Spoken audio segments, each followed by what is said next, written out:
Hello. Hi, students. Of course, I'm lagging. How are you? I hope you're all doing well. Thank you for the raid, Matsu. How was your stream? I know how it was because I was enjoying the story very much. How was the stream? I gotta get some fireplace sounds going up here. We'll go with fireplace. At some point, it's gonna have to be a little different. Yay, book time! Oh, I need to go through and thank it. Welcome, everybody.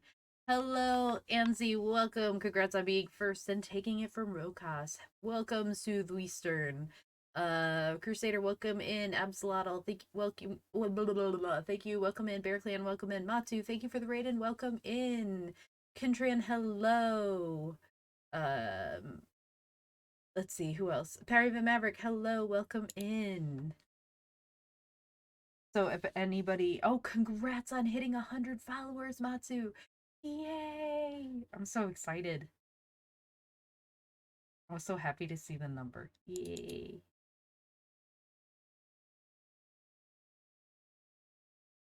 I'm not surprised. I knew you were going to hit there. Very pleased. Hope everyone's doing well today. It's a full moon, so things are crazy, I'm sure, out there. Oh, thank you, Anzi. Thank you for the donation to ASAN. Oh, yes, for those of you who have not been here before, hello, my name is Sophia Ignosi. I am a teacher, VTuber.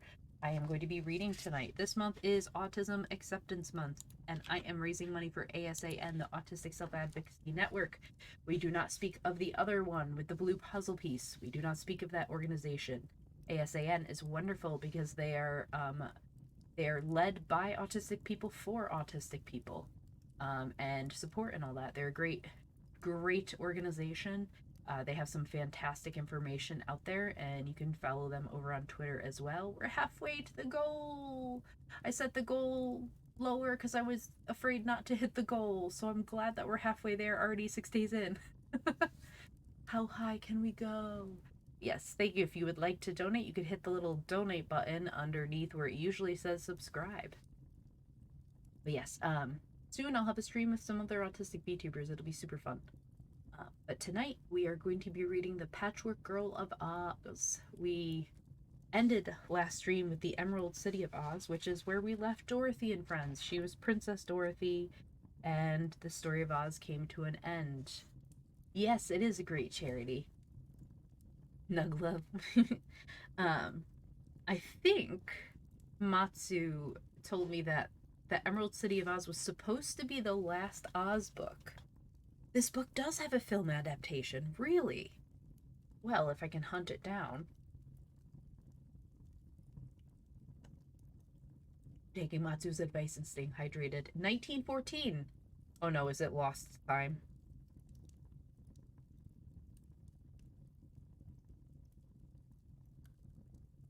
Does that mean it could be watched on stream?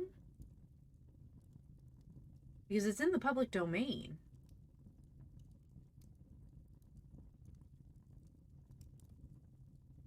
If I can find it. It is not lost. Miracles. Now, Matsu, is it true that the Emerald City of Oz was supposed to be the last Oz book? Because it sounds like it. It was supposed to be the last Oz book, yes. Well, we know how that works when the children are involved. A lot of the books, the short movies, the poster art ended up in some of the reprints. Oh, okay. Interesting. Did not know. I did find 2 of the Oz books at a bookstore recent on sale, but probably won't get them because I already have them in these larger volumes, or at least those. But then Baum got so pushed by his publishers to write new books. Poor Baum. Poor man. Okay, let us begin The Patchwork Girl of Oz. Let's see how far we can get today. It's probably going to be a 3-stream book. So, Patchwork Girl of Oz. Let me know, is the fireplace too loud or too soft?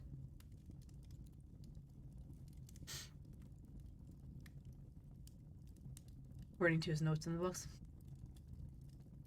I mean, the money, if the money's coming in. I love this. The prologue is from Baum. Through the kindness of Dorothy Gale of Kansas, afterward Princess Dorothy of Oz, an humble writer in the United States of America, was once appointed royal historian of Oz with the privilege of writing the chronicle of that wonderful fairyland.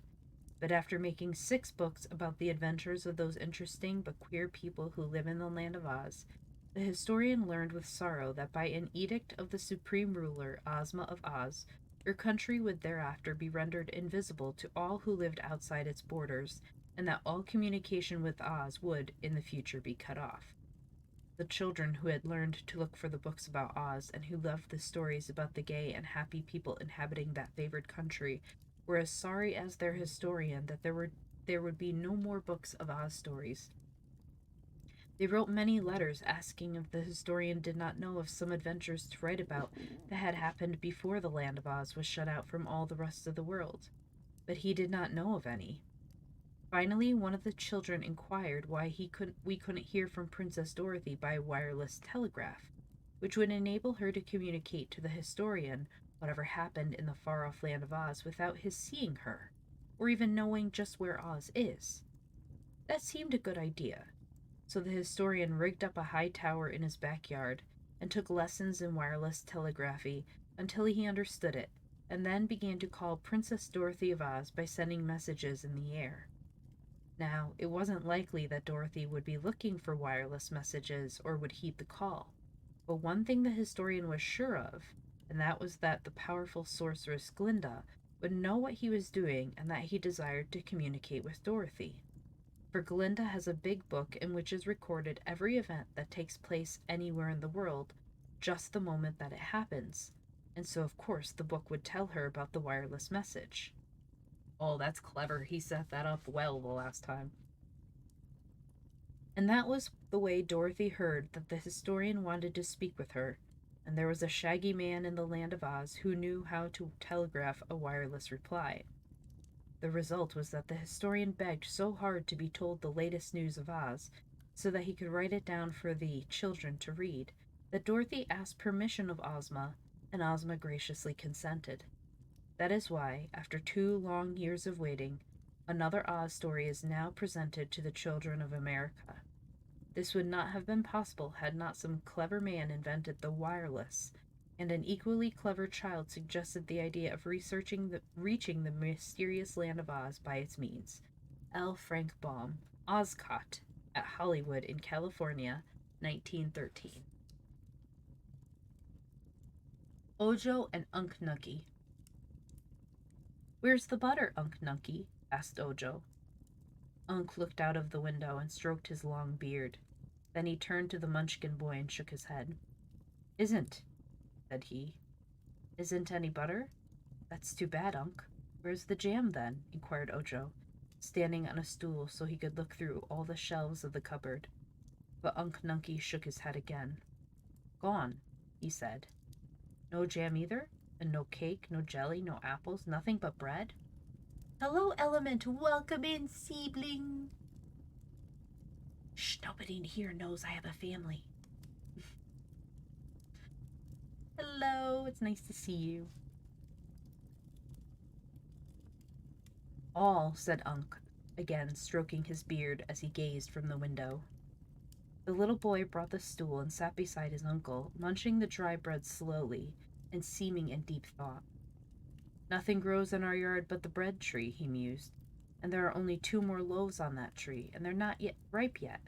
Tell me, Unc, why are we so poor?" "Thank you for the lurk, Absolatl." Fight the uncle. The old Munchkin turned and looked at Ojo. He had kindly eyes, but he hadn't smiled or laughed in so long that the boy had forgotten that Unc Nucky could look any other way than solemn. And Unc never spoke any more words than he was obliged to, so his little nephew, who lived alone with him, had learned to understand a great deal from one word. "Oh, thank you for the follow. I appreciate it, Element." Check out alerts. off, on. Hi, Ritsu. Welcome in.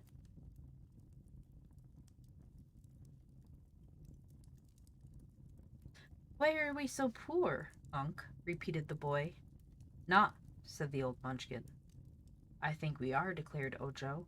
What have we got? House, said Unc Nunky. I know, but everyone in the land of Oz has a place to live. What else, Unc? Bread. I'm eating the last loaf that's ripe. There, I've put aside your share, Unc. It's on the table, so you can eat it when you get hungry. But when that is gone, what shall we eat, Unc? The old man shifted in his chair but merely shook his head. Of course, said Ojo, who was obliged to talk because his uncle would not. No one starves in the land of Oz either. There's plenty for everyone, you know. Only, if it isn't just where you happen to be, you must go out where it is. The aged munchkin wriggled again and stared at his small nephew as if disturbed by his argument. By tomorrow morning, the boy went on, we must go where there is something to eat, or we shall grow very hungry and become very unhappy. Where? Asked Unc. Where shall we go? I don't know, I'm sure, replied Ojo. But you must know, Unc. You must have traveled in your time, because you're so old. I don't remember it, because ever since I could remember anything, we've lived right here in this lonesome round house, with a little garden back of it, and the thick woods all around. All I've ever seen of the great land of Oz, Unc dear, is the view of that mountain over at the south, where they say the Hammerheads live, who won't let anybody go by them, and that mountain at the north, where they say nobody lives. One, declared Unc, correcting him. Oh, yes, one family lives there, I've heard. That's the crooked magician, who is named Dr. Pipt, and his wife, Margolotte. One year you told me about them. I think it took you a whole year, Unc, to say as much as I've just said about the crooked magician and his wife. They live high up on the mountain, and the good Munchkin country, where the fruits and flowers grow, is just the other side. It's funny you and I should live here all alone in the middle of the forest, isn't it? Yes, said Unc. Then let's go away and visit the Munchkin country and its jolly good-natured folk. I'd love to get a sight of something besides the woods, Unc Nunky. Too little, said Unc. Why, I'm not so little as I used to be, answered the boy earnestly. I think I can walk as far and as fast through the woods as you can, Unc. And now that nothing grows in our backyard that is good to eat, we must go where there is food. Unc Nunky made no reply for a time. Then he shut down the window and turned his chair to face the room, for the sun was sinking behind the treetops and it was growing cool. By and by, Ojo lighted the fire, and the logs blazed freely in the broad fireplace. The two sat in the firelight a long time, the old white-bearded munchkin and the little boy. Both were thinking. When it grew quite dark outside, Ojo said, Eat your bread, Unc, and then we will go to bed. But Unc Nunky did not eat the bread. Neither did he go directly to bed. Long after his little nephew was sound asleep in the corner of the room, the old man sat by the fire, thinking. Land of Oz reference, yes. Being poor does indeed suck. Yeah. Why am I lagging so badly? The Crooked Magician. Just at dawn next morning, Unc Nunky laid his hand tenderly on Ojo's head and awakened him. Come, he said. Ojo dressed. He wore blue silk stockings, blue knee pants with gold buckles, a blue ruffled waist, and a jacket of bright blue braided with gold. His shoes were of blue leather and turned up at the toes, which were pointed. His hat had a peaked crown and a flat brim, and around the brim was a row of tiny golden bells that tinkled when he moved. This was the native costume of those who inhabited the Munchkin country of the Land of Oz, so Unc Nunky's dress was much like that of his nephew. Instead of shoes, the old man wore boots with turnover tops, and his blue coat had wide cuffs of golden braid. The boy noticed that his uncle had not eaten the bread, and supposed the old man had not been hungry. Ojo was hungry, though, so he divided the piece of bread upon the table and ate his half for breakfast, washing it down with fresh, cool water from the brook. Unc put the other piece of bread in his jacket pocket, after which he again said, as he walked out through the doorway, Come. Ojo was well pleased. He was dreadfully tired of living all alone in the woods and wanted to travel and see people. For a long time he had wished to explore the beautiful land of Oz in which they lived. When they were outside, Unc simply latched the door and started up the path. No one would disturb their little house, even if anyone came so far into the thick forest while they were gone. At the foot of the mountain that separated the country of the Munchkins from the country of the Gillikins, the path divided. One way led to the left and the other to the right, straight up the mountain. Unc Nunkie took this right-hand path, and Ojo followed without asking why. He knew it would take them to the house of the Crooked Magician, whom he had never seen, but who was their nearest neighbor. All the morning they trudged up the mountain path, and at noon Unc and Ojo sat on a fallen tree trunk and ate the last of the bread which the old Munchkin had placed in his pocket. Then they started on again, and 2 hours later came in sight of the house of Dr. Pipt. It was a big house, round, as were all the Munchkin houses, and painted blue, which is the distinctive color of the Munchkin country of Oz. There was a pretty garden around the house, where blue trees and blue flowers grew in abundance, and in one place were beds of blue cabbages, blue carrots, and blue lettuce, all of which were delicious to eat. In Dr. Pip's garden grew bun trees, cake trees, cream puff bushes, blue buttercups, which yielded excellent blue butter, and a row of chocolate caramel plants. Paths of blue gravel divided the vegetable and flower beds, and a wider path led up to the front door. The place was in a clearing on the mountain, but a little way off was the grim forest, which completely surrounded it. Welcome in, DT. Nice to see you. Hello, Crow. Nice to see you.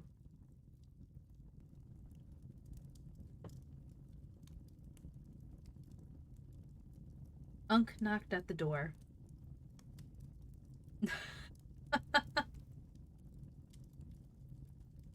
Unc knocked at the door of the house, and a chubby, pleasant-faced woman, dressed all in blue, opened it and greeted the visitors with a smile. "Ah," said Ojo, "you must be Dame Margalotte, the good wife of Dr. Pipt." "Oh, thank you for the bits, Kuro. I appreciate it." And the Ara redeem. You know, it's funny, when I got raided, I could hear it, but now I can't. That was on the other screen. Okay. Ara ara. There you go. Still, I don't understand. Let me try the overlays. I'm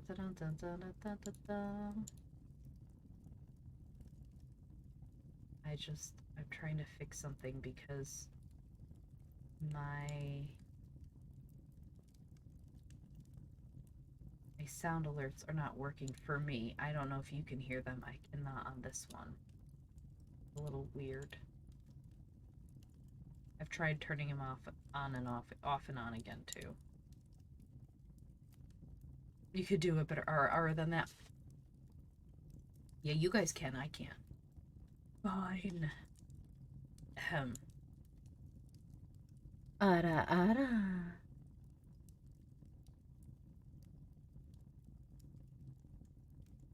There you go.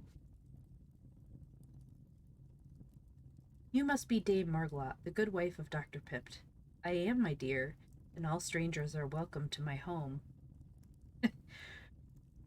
"May we see the famous magician, madam?" "He is very busy just now," she said, shaking her head doubtfully.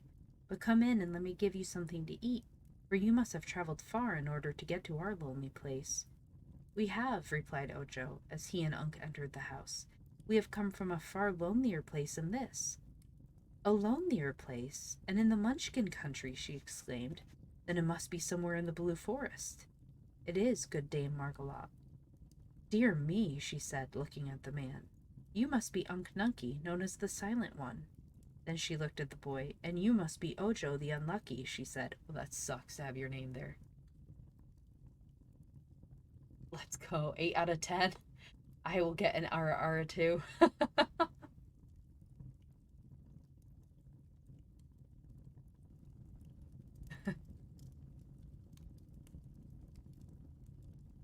"Yes," said Unc. "I never knew I was called the Unlucky," said Ojo soberly, "but it is really a good name for me." Well, remarked the woman, as she bustled around the room and set the table and brought food from the cupboard, you were unlucky to live all alone in the dismal forest, which is much worse than the forest around here. But perhaps your luck will change now you are away from it.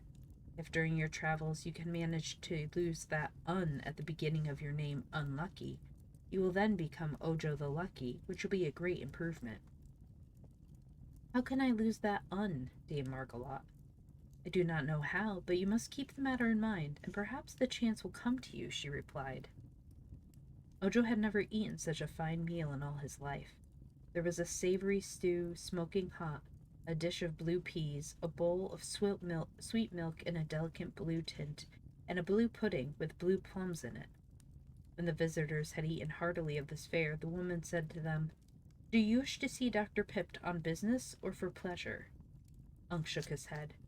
We are traveling, replied Ojo, and we stopped at your house just to rest and refresh ourselves. I do not think Unc Nunkie cares very much to see the famous crooked magician, but for my part I am curious to look at such a great man. The woman seemed thoughtful. I remember that Unc Nunkie and my husband used to be good friends, many years ago, she said, so perhaps they will be glad to meet again. The magician is very busy, as I said, but if you'll promise not to disturb him, you may come into his workshop and watch him prepare a wonderful charm. Is he crooked? Thank you, replied the boy, much pleased. I would like to do that. She led the way to a great domed hall at the back of the house, which was the magician's workshop. There was a row of windows extending nearly around the sides of the circular room, which rendered the place very light, and there was a back door in addition to the one leading to the front of the house. Before the row of windows, a broad seat was built, and there were some chairs and benches in the room besides. At one end stood a great fireplace, in which a blue log was blazing with a blue flame, and over the fire hung 4 kettles in a row, all bubbling and steaming at a great rate. The magician was stirring all 4 of these kettles at the same time, two with his hands and 2 with his feet to the latter, wooden ladles being strapped, for this man was so very crooked that his legs were as handy as his arms. Now I get it. Unc Nunkie came forward to greet his old friend, but not being able to shake either his hands or his feet, which were all occupied in stirring, he patted the magician's bald head and asked, What? Ah, it's the silent one, remarked Dr. Pipt, without looking up, and he wants to know what I'm making. Well, when it is quite finished, this compound will be the wonderful powder of life, which no one knows how to make but myself. Whenever it is sprinkled on anything, that thing will at once come to life, no matter what it is. It takes me several years to make this magic powder, but at this moment I am pleased to say it is nearly done. You see, I am making it for my good wife Margalotte, who wants to use some of it for a purpose of her own. Sit down and make yourself comfortable, Unc Nunkie, and after I've finished my task, I will talk to you.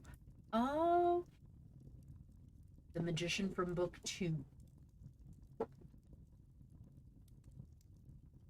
You must know, said Margalotte, when they were all seated together on the broad window seat, that my husband foolishly gave away all the powder of life he first made to old Mombi the witch, who used to live in the country of the Gillikins to the north of here.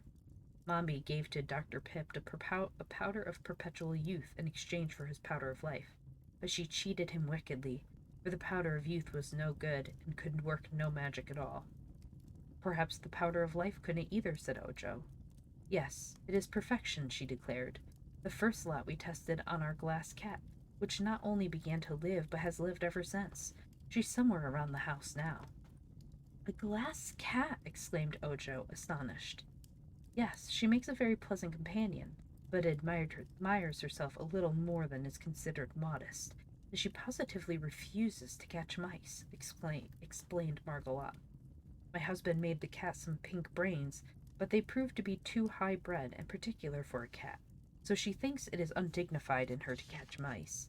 Also, she has a pretty blood-red heart, but it is made of stone, a ruby, I think, and so is rather hard and unfeeling. I think the next glass cat the magician makes will have neither brains nor heart, for then it will not object to catching mice and may prove of some use for us. And the second book and then expands it a lot here. Yeah. What is up with Baum and cats? You really did some shit. I know! The cat, Dorothy's kitten, had, "Hello, Thunder Raiden, welcome in. Nice to see you again." Um, thank you. Yeah. Whatever happened to Dorothy's kitten? I've been reminded of that. Did she stay in Oz? Did she go back to Kansas? I don't remember, but she's only in that one book.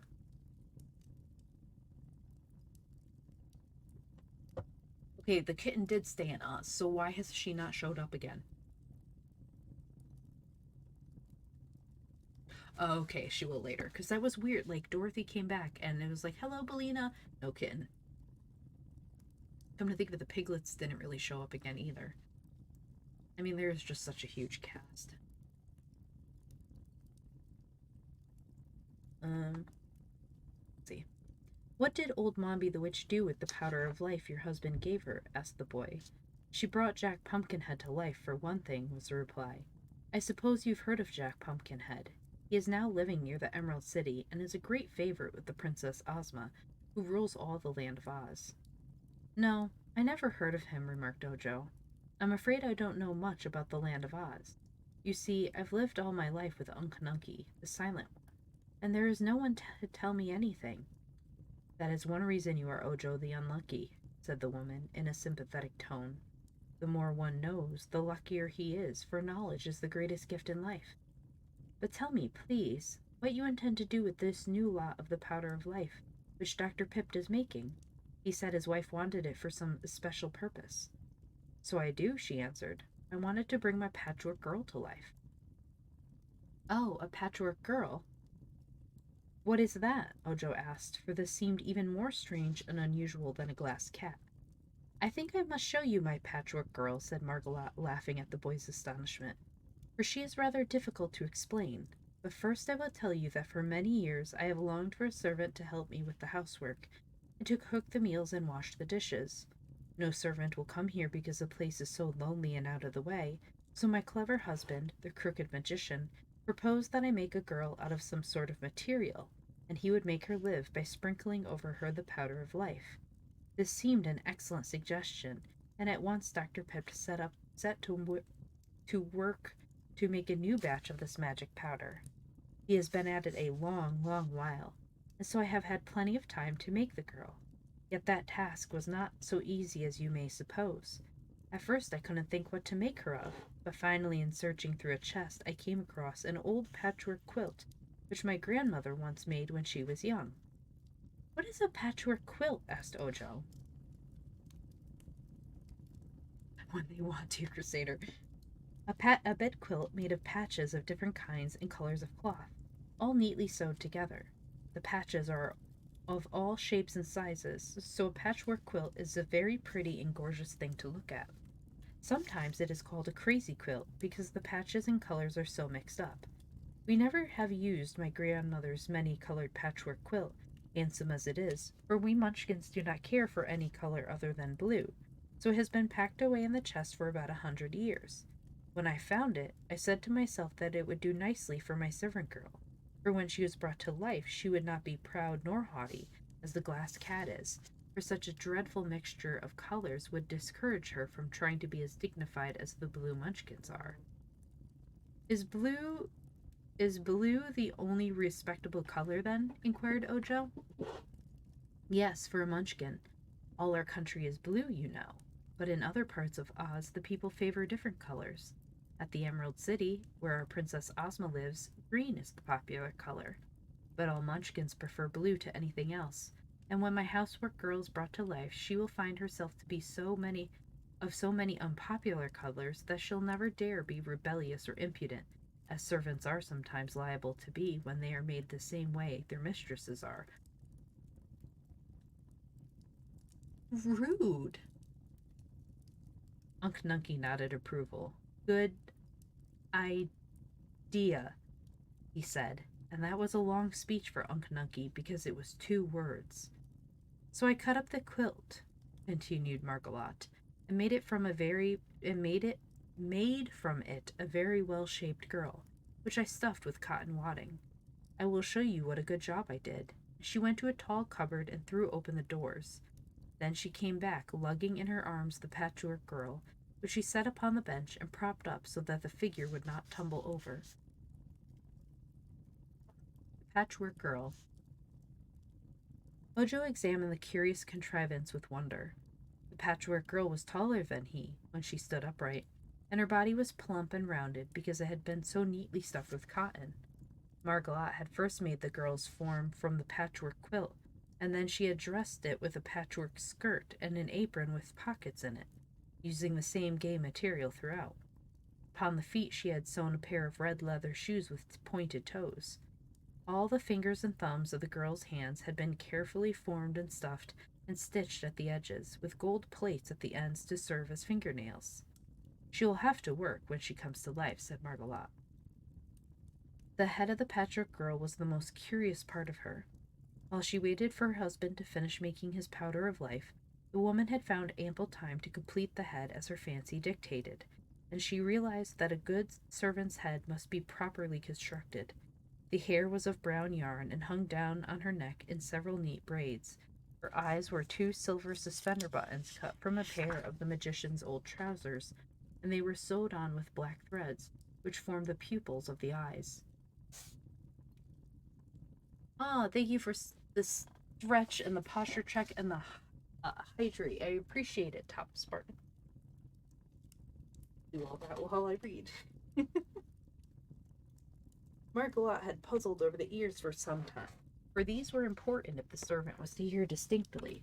But finally she had made them out of thin plates of gold and attached them in place by means of stitches through tiny holes bored in the metal.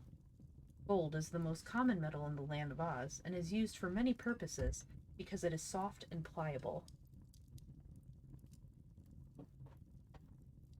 What stool I put my feet on? Bring that closer. How are you doing, Spartan? It was important to take care of those. It is. Thank you for the first time chat. Posture check is very important. Standing up and stretching too, especially at my age. I'm so old.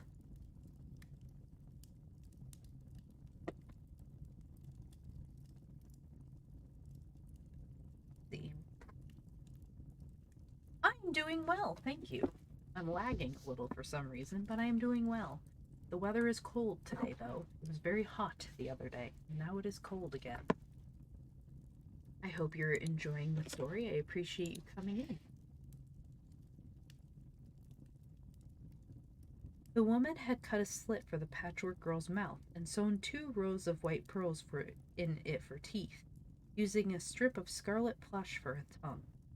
This mouth Ojo considered very artistic and lifelike, and Margolot was pleased when the boy praised it.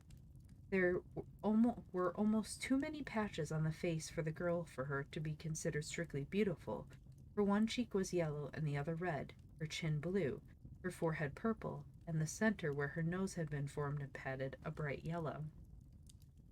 You ought to have had her face all pink, suggested the boy. I suppose so, but I had no pink cloth, replied the woman. Still, I cannot see it as it matters much, for I wish my Patchwork Girl to be useful rather than ornamental. If I get tired looking at her patched face, I can whitewash it. Has she any brains? Asked Ojo. No, I forgot all about the brains, exclaimed the woman. I am glad you reminded me of them, for it is not too late to supply them by any means. Until she is brought to life, I can do anything I please with this girl, but I must be careful not to give her too much brains, and those she has must be such as are fitted to the station she is to occupy in life. In other words, her brains mustn't be very good. Wrong, said Uncle Nunky. No, I am sure I am right about that, returned the woman. He means, explained Uncle Ojo, that unless your servant has good brains, she won't know how to obey you properly, nor do the things you ask her to do. Well, that may be true, agreed Margolot, but, on the contrary, a servant with too much brains is sure to become independent and high and mighty and feel above her work. This is a very delicate task, as I said, and I must take care to give the girl just the right quantity of the right sort of brains. I want her to know just enough, but not too much. I don't like Margolot. And with this she went to another cupboard, which was filled with shelves. All the shelves were lined with blue glass bottles, neatly labeled by the magician to show what they contained. One whole shelf was marked brain furniture, and the bottles on the shelf were labeled as follows: obedience, cleverness, judgment, courage, ingenuity, amiability, learning, truth, posy, self reliance. Let me see, said Margolotte. Of those qualities she must have obedience first of all. And she took down the bottle bearing that label and poured from it upon a dish several grains of the contents. Amiability is also good, and truth. She poured into the dish a quantity from each of these bottles. I think that will do, she continued, for the other qualities are not needed in a servant. High waists, brain furniture. Unc Nucky, who with Ojo stood beside her, touched the bottle marked cleverness. Little, said he. A little cleverness. Well, perhaps you are right, sir, said she, and was about to take down the bottle when the crooked magician suddenly called to her excitedly from the fireplace, Quick, Margolotte, come and help me. She ran to her husband's side at once and helped him lift the flower kettles from the fire. Their contents had all boiled away, leaving in the bottom of each kettle a few grains of fine white powder. Very carefully the magician removed this powder, placing it all together in a golden dish, where he mixed it with a golden spoon. When the mixture was complete, there was scarcely a handful, all told. That, said Dr. Pipt in a pleased and triumphant tone, is the wonderful powder of life, which I alone in the world know how to make. It has taken me nearly 6 years to prepare these precious grains of dust, but the little heap on that dish is worth the price of a kingdom, and many a king would give all he has to possess it. When it has become cooled, I will place it in a small bottle, but meantime I must watch it carefully, lest a gust of wind blow it away or scatter it. Unc Nunkie, Margolotte, and the magician all stood looking at the marvelous powder, but Ojo was more interested just then in the Patchwork Girl's brains. Thinking it both unfair and unkind to deprive her of any good qualities that were handy, the boy took down every bottle on the shelf and poured some of the contents in Margolotte's dish. No one saw him do this, for all were looking at the powder of life. But soon the woman remembered what she had been doing and came back to the cupboard. Let's see, she remarked. I was about to give my girl a little cleverness, which is the doctor's substitute for intelligence, quality he has not yet learned how to manufacture. Taking down the bottle of cleverness, she added some of the powder to the heap on the dish. Ojo became a bit uneasy at this, for he had already put quite a lot of the cleverness powder in the dish, but he dared not interfere, and so he comforted himself with the thought that one cannot have too much cleverness. Margolotte now carried the dish of brains to the bench. Ripping at the seam of the patch on the girl's forehead, she placed the powder within the head, and then sewed up the seam as neatly and securely as before. My girl is all ready for your powder of life, my dear, she said to her husband. But the magician replied, This powder must not be used before tomorrow morning, but I think it is now cool enough to be bottled. He selected a gold bottle with a pepper box top, so that the powder might be sprinkled on any object through the small holes. Very carefully he placed the powder of life in the gold bottle, and then locked it up in a drawer of his cabinet. At last, said he, rubbing his hands together gleefully, I have ample leisure for a good talk with my old friend Unc Nunkie. So let us sit down cozily and enjoy ourselves. After stirring these 4 kettles for 6 years, I am glad to have a little rest. You will have to do most of the talking, said Ojo, for Unc is called the Silent One and uses few words. I know, but that renders your uncle a most agreeable companion and gossip, declared Dr. Pipt. Most people talk too much, so it is a relief to find one who talks too little. Ojo looked at the magician with much awe and curiosity. You find it very annoying to be so crooked? He asked. No, I am quite proud of my person, was the reply. I suppose I am the only crooked magician in all the world. Some others are accused of being crooked, but I am the only genuine. He was really very crooked, and Ojo wondered how he managed to do so many things with such a twisted body. When he sat down upon a crooked chair that had been made to fit him, one knee was under his chin and the other near the small of his back. But he was a cheerful man, and his face bore a pleasant and agreeable expression.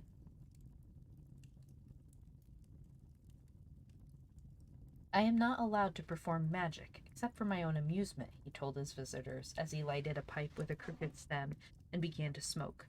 Too many people were working magic in the land of Oz, and so our lovely Princess Ozma put a stop to it. I think she was quite right. There were several wicked witches who caused a lot of trouble, but now they are all out of business, and only the great sorceress, Glinda the Good, is permitted to practice her arts, which never harm anybody.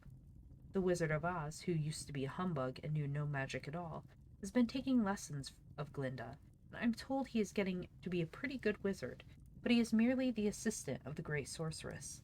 I have the right to make a servant girl for my wife, you know, or a glass cat to catch our mice, which she refuses to do, but I am forbidden to work magic for others, or to use it as a profession. No, sadly, my edition does not have any illustrations. Just the stories. Which this is the last story, last book in this volume. The first one has 7. Next one has 7. The third volume has 7. Subwinter, thank you for the follow. I appreciate it. Welcome to class.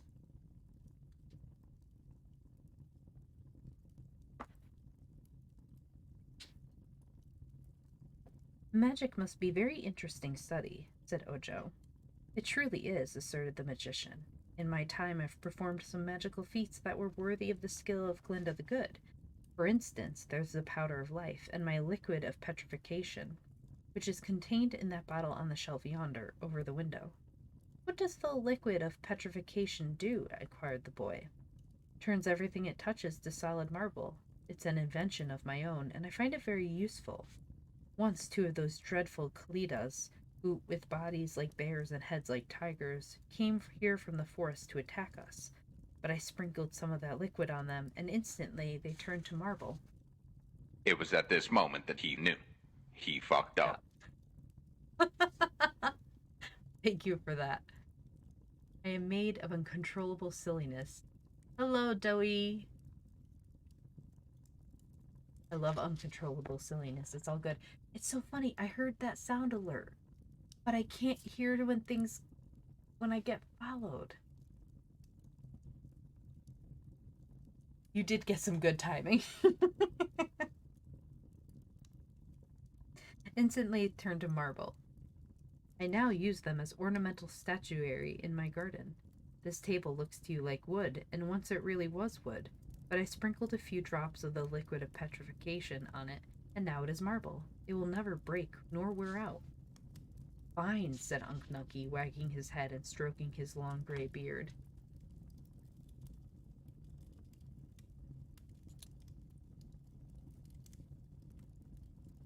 Yes. Yes, it's my other alerts, so I'll have to... I don't know, I don't know. I'll figure it out later.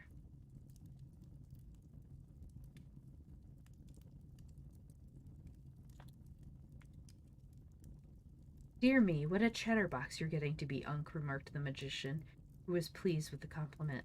But just then there came a scratching at the back door, and a shrill voice cried, "Let me in! Hurry up, can't you? Let me in!" Margolot got up and went to the door. As like a good cat, then, she said. Ask like a good cat, then, she said. Meow! There, does that suit your royal highness? Asked the voice in scornful accents. Yes, that's proper cat talk, declared the woman, and opened the door. At once a cat entered, came to the center of the room, and stopped short at the sight of the strangers. Ojo and Unc Nunkie both stared at it with wide open eyes, for surely no such curious creature had ever existed before, even in the land of Oz. The Glass Cat. The cat was made of glass, so clear and transparent that you could see through it as easily as through a window. In the top of its head, however, was a mass of delicate pink balls, which looked like jewels, and it had a heart made of blood red ruby. The eyes were two large emeralds, but aside from those colors, the rest of the animal was clear glass, and it had a spun glass tail that was really beautiful. Well, Doc Pipt, do you mean to introduce us or not? Demanded the cat in a tone of annoyance. Seems to me you are forgetting your manners. Excuse me, returned the magician. This is Unk Nunky, the descendant of the former kings of the Munchkins before this country became a part of the land of Oz. He needs a haircut, observed the cat, washing its face. True, replied Unk, with a low chuckle of amusement. But he has lived alone in the heart of the forest for many years, the magician explained, and although that is a barbarous country, there are no barbers there. A later book does expand on the Unk Nunky backstory. I'm looking forward to it. Although that is a barbarous country, there are no barbers there. I love puns. Matsu. Who is the dwarf? Asked the cat. That is not a dwarf, but a boy, answered the magician. I don't know how you're going to get a haircut now.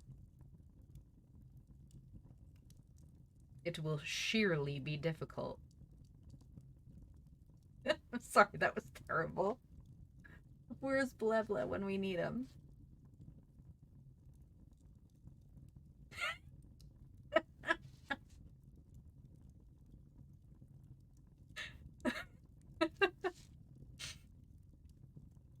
You have never seen a boy before. He is now small because he is young. In more years he will grow big and become as tall as Unk Nunky. Oh, is that magic? The glass animal inquired. Yes, but it is nature's magic, which is more wonderful than any art known to man. For instance, my magic made you, and made you live, and it was a poor job because you are useless and a bother to me. But I can't make you grow. You will always be the same size, and the same saucy, inconsiderate glass cat, with pink brains and a hard ruby heart. No one can regret more than I the fact that you made me, asserted the cat, crouching upon the floor and slowly swaying its spun glass tail from side to side. Your world is a very uninteresting place. I've wandered through your gardens and in the forest until I'm tired of it all. And when I come into the house, the conversation of your fat wife and of yourself bores me dreadfully. This cat, yo. That is because I gave you different brains from those we ourselves possess. And much too good for a cat, returned Dr. Pipt.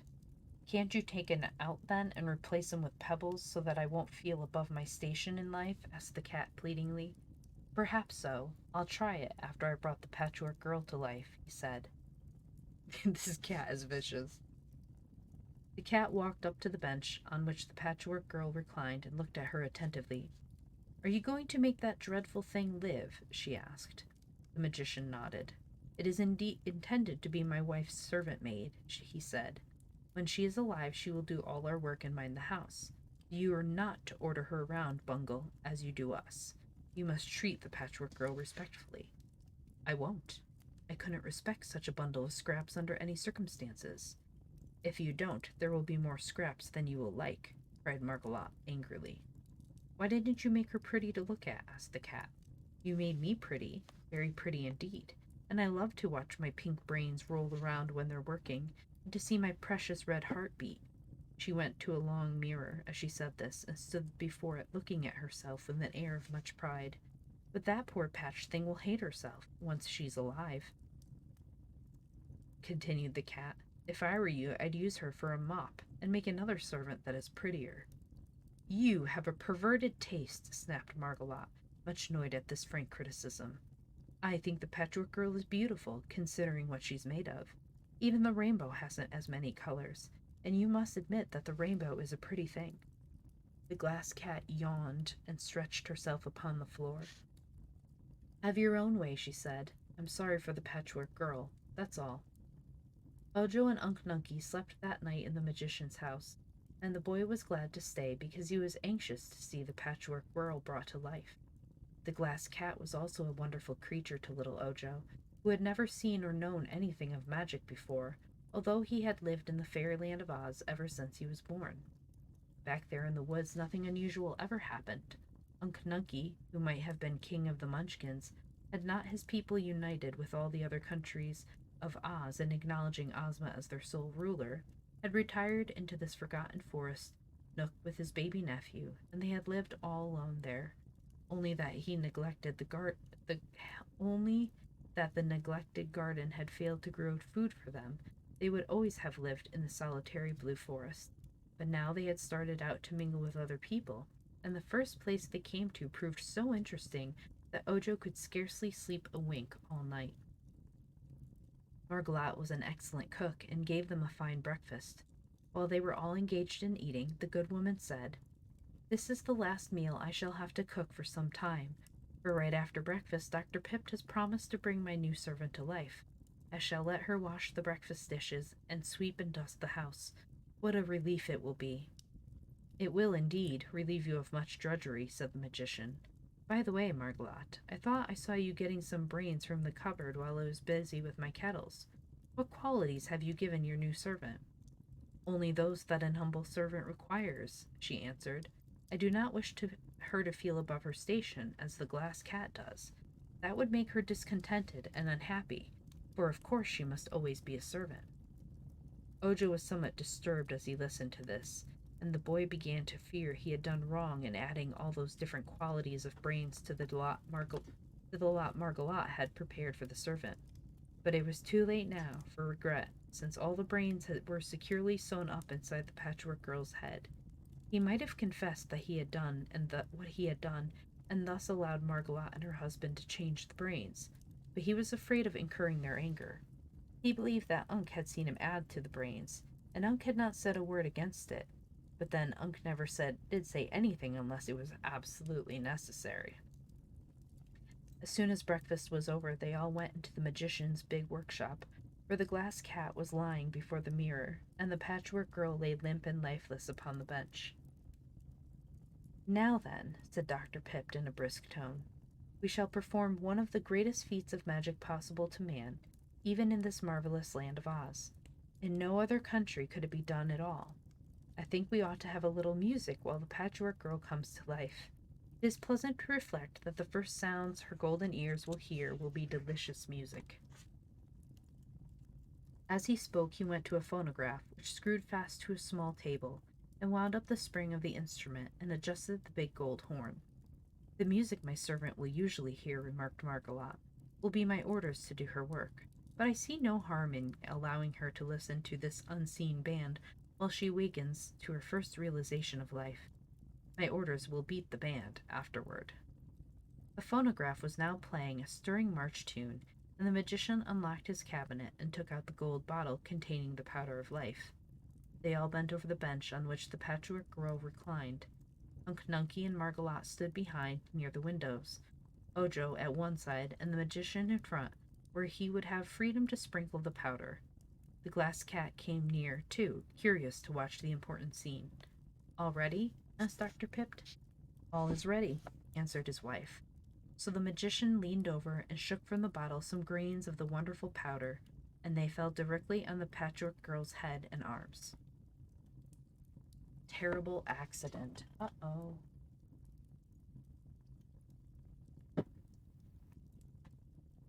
"It will take a few minutes for this powder to do its work," remarked the magician, sprinkling the body up and down with much care. But suddenly the Patchwork Girl threw up one arm, which knocked the bottle of powder from the crooked man's hand and sent it flying across the room. Unc Nunkie and Margolot were so startled that they both leaped backward and bumped together, and Unc's head joggled the shelf above them and upset the bottle containing the liquid of petrification. The magician uttered such a wild cry that Ojo jumped away, and the Patchwork Girl sprang after him and clasped her stuffed arms around him in terror. The glass cat snarled and hid under the table, and so it was that when the powerful liquid of petrification was spilled, it fell only upon the wife of the magician and the uncle of Ojo. With these two the charm worked promptly. They stood motionless and stiff as marble statues, in exactly the positions they were in when the liquid struck them. Damn. Ojo pushed the Patchwork Girl away and ran to Unc Nunkie, filled with a terrible fear for the only friend and protector he had ever known. When he grasped Unc's hand, it was cold and hard. Even the long gray beard was solid marble.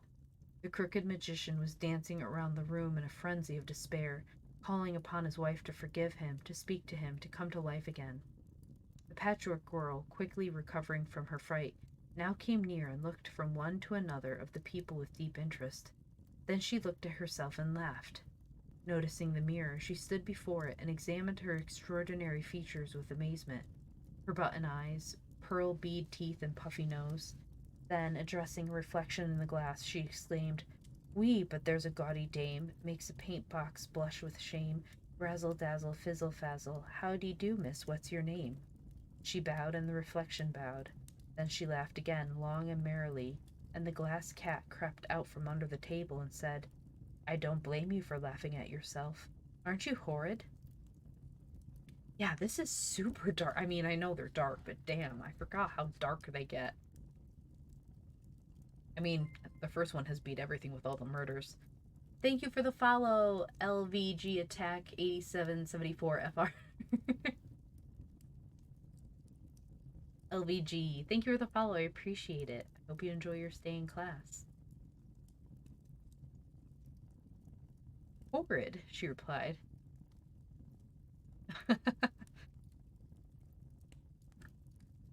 Horrid, she replied. Why, I'm thoroughly delightful. I am an original, if you please, and therefore incomparable. Of all the comic, absurd, rare, and amusing creatures the world contains, I must be the supreme freak. Who but poor Margolotte could have managed to invent such an unreasonable being as I? But I'm awfully glad, that I'm just what I am and nothing else. Be quiet, will you? Cried the frantic magician. Be quiet and let me think. If I don't think, I shall go mad. Think ahead, said the Patchwork Girl, seating herself in a chair. Think all you want to. I don't mind. Geez, but I'm tired playing that tune called the phonograph speak.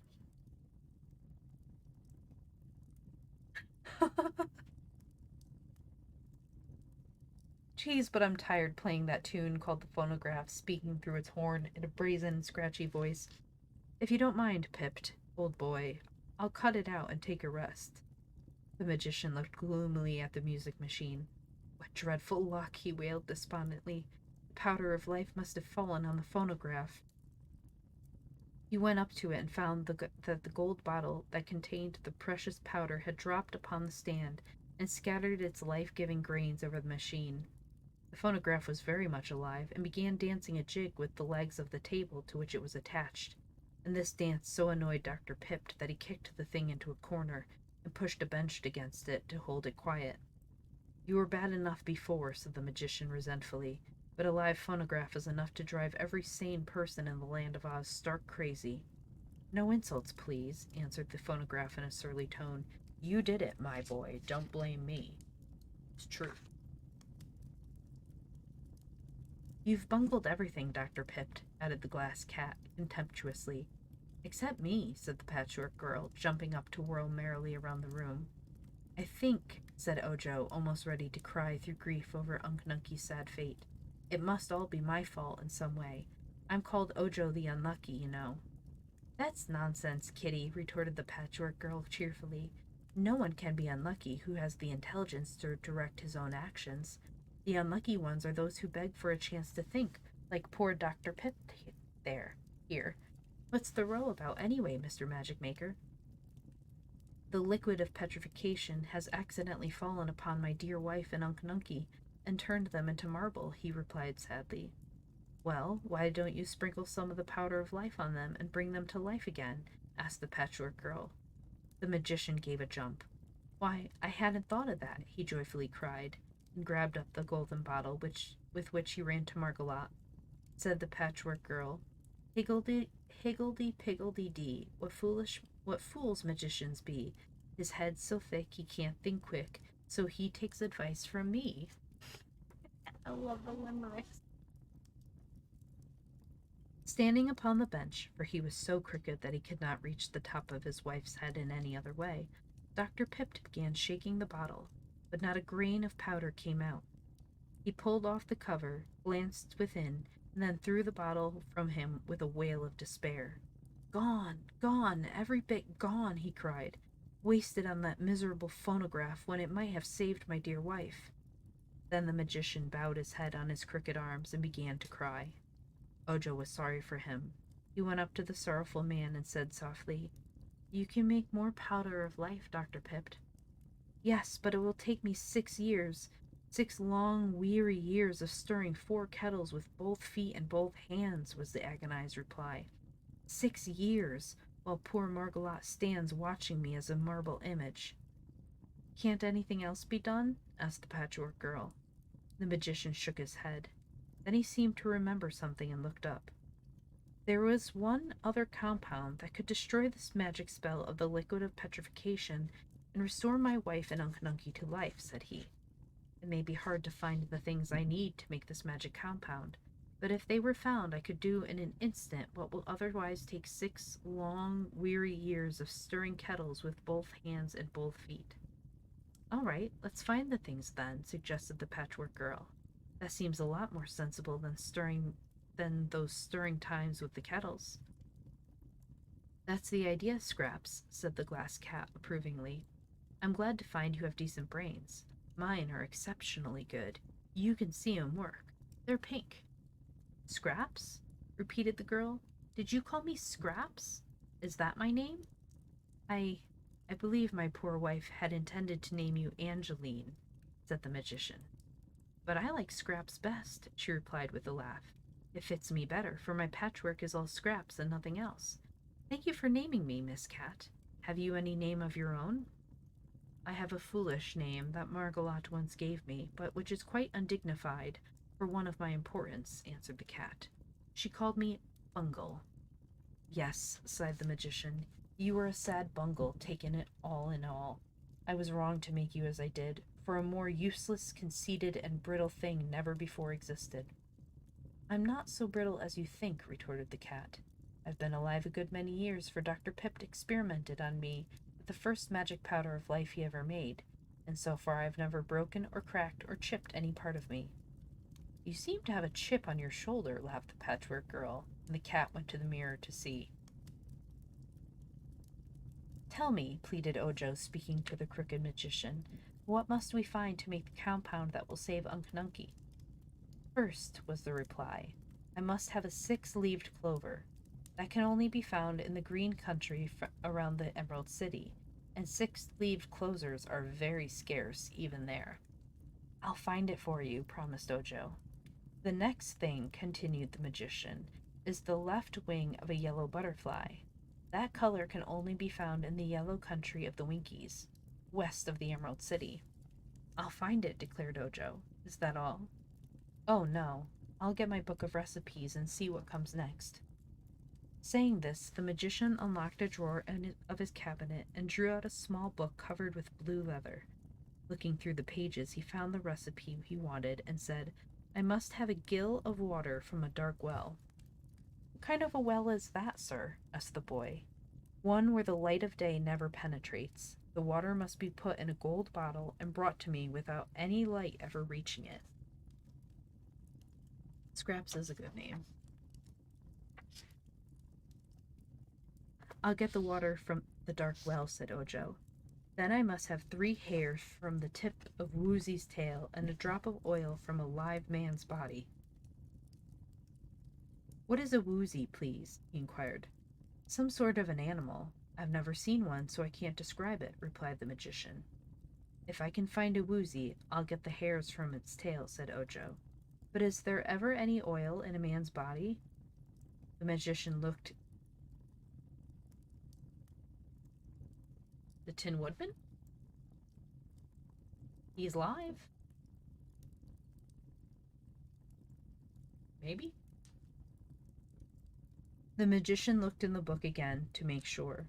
That's what the recipe calls for, he replied, and of course we must get everything that is called for, or the charm won't work.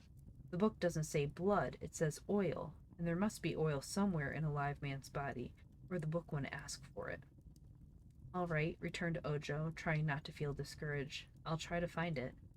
The magician looked at the little munchkin boy in a doubtful way and said, all this will mean a long journey for you, perhaps several long journeys, for you must search through several of the different countries of Oz in order to get the things I need.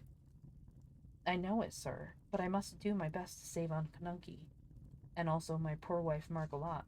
If you save one, you will save the other. Both stand there together, and the same compound will restore them both to life. Do the best you can, Ojo, and while you are gone, I shall begin the 6 years' job of making a new batch of the powder of life. Then, if you should unluckily fail to secure any one of the things needed, I will have lost no time. But if you succeed, you must return here as quickly as you can, and that will save me some will save me much tiresome stirring of 4 kettles with both feet and both hands. I will start on my journey at once, sir, said the boy. And I will go with you, declared the Patchwork Girl. No, no, exclaimed the magician. You have no right to leave this house. You are only a servant and have not been discharged. Scraps, who had been dancing up and down the room, stopped and looked at him. What is a servant? She asked. One who serves, a sort of slave, he explained. Very well, said the Patchwork Girl. I'm going to serve you and your wife by helping Ojo find the things you need. You need a lot, you know, such as are not easily found. It is true, sighed Dr. Pipt. I am well aware that Ojo has undertaken a serious task. Scraps laughed and, resuming her dance, said, Here's a job for a boy of brains, a drop of oil from a live man's veins, a 6-leaved clover, 3 nice hairs from a woozy's tail, the book declares, are needed for the magic spell, and water from a pitch-dark well. The yellow wing of a butterfly to find must Ojo also try, and if he gets them without harm, Doc Pipt will make the magic charm, but if he doesn't get 'em, Unc will always stand a marble chunk. She's very good at rhyming.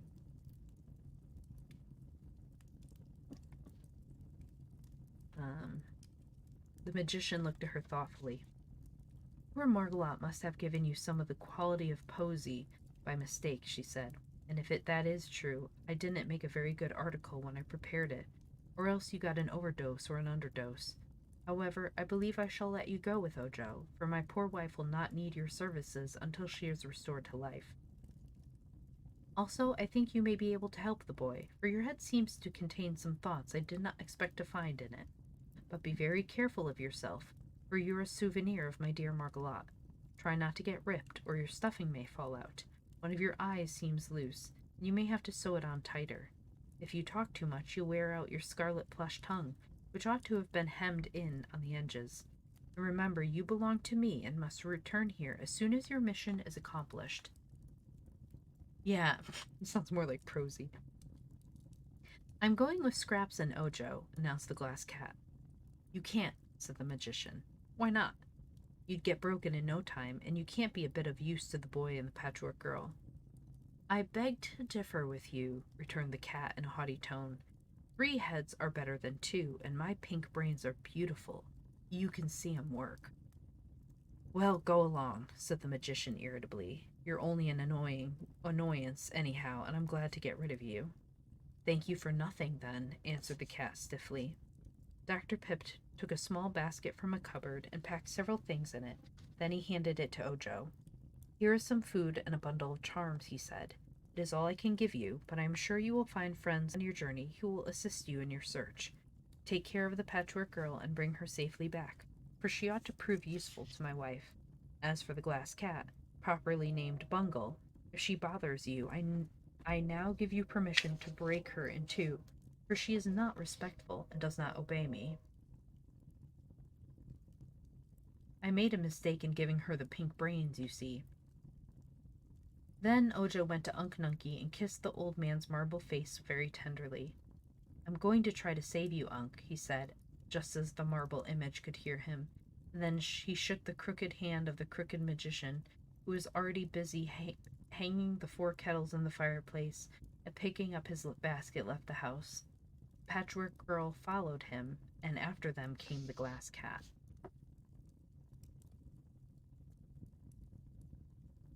feel bad for the cat. They're all terrible to him. Hello, DT, and your cat. Just trying to see where we are. We've read 20 pages. The journey. Ojo had never traveled before, and so he only knew that the path down the mountainside led to the open Munchkin country, where large numbers of people dwelt. Scraps was quite new and not supposed to know anything of the land of Oz, while the glass cat admitted she had never wandered very far away from the magician's house. There was only one path before them, at the beginning, so they could not miss their way, and for a time they walked through the thick forest in silent thought, each one impressed with the importance of the adventure they had undertaken. Hydrate, thank you. I feel bad for Bungle, but she really is kind of a jerk. I mean, it's not her fault. She's made that way. Leg up to get comfortable. There we go. My goodness. I feel bad for Bungle. I like her. She's a glass cat. What is she supposed to do?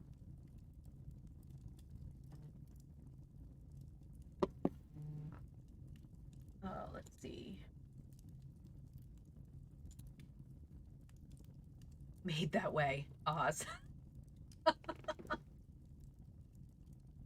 Maybe she's born with it. Maybe it's Maybelline. I don't know why I started singing that.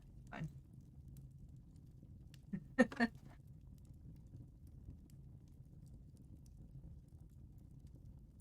Let's see.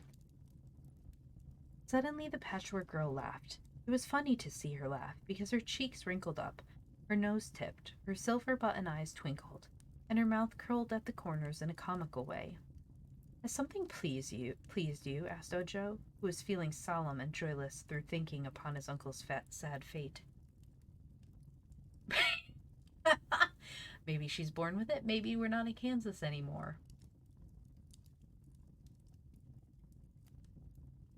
Yes, she answered. Your world pleases me, for it's a queer world, and life in it is queerer still. Here am I, made from an old bedquilt and intended to be a slave to Margolotte, rendered free as air by an accident that none of you could foresee. I am enjoying life and seeing the world, while the woman who made me is standing helpless as a block of wood. If that isn't funny enough to laugh at, I don't know what is. You're not seeing much of the world yet, my poor innocent Scraps, remarked the cat. The world doesn't consist wholly of the trees that are on all sides of us. But they're part of it, and aren't they pretty trees? Returned Scraps, bobbing her head until her brown yarn curls fluttered in the breeze. Growing between them, I can see lovely ferns and wildflowers and soft green mosses. If the rest of your world is half as beautiful, I shall be glad I'm alive. I don't know what the rest of the world is like, I'm sure, said the cat, but I mean to find out. I have never been out of the forest, Ojo added, but to me the trees are gloomy and sad, and the wildflowers seem lonesome. It must be nicer there where there are no trees and there is room for lots of people to live together. I wonder if any of the people we shall meet will be as splendid as I am, said the Patchwork Girl. I have seen so far have pale, colorless skins and clothes as blue as the country they live in, while I am of many gorgeous colors, face and body and clothes. That is why I am bright and contented, Ojo, while you are blue and sad. Thank you for the follow, Kronos. 86 Plain Guy. Kronos, thank you. I appreciate it. Welcome into the classroom. Have a seat and get comfortable for story time.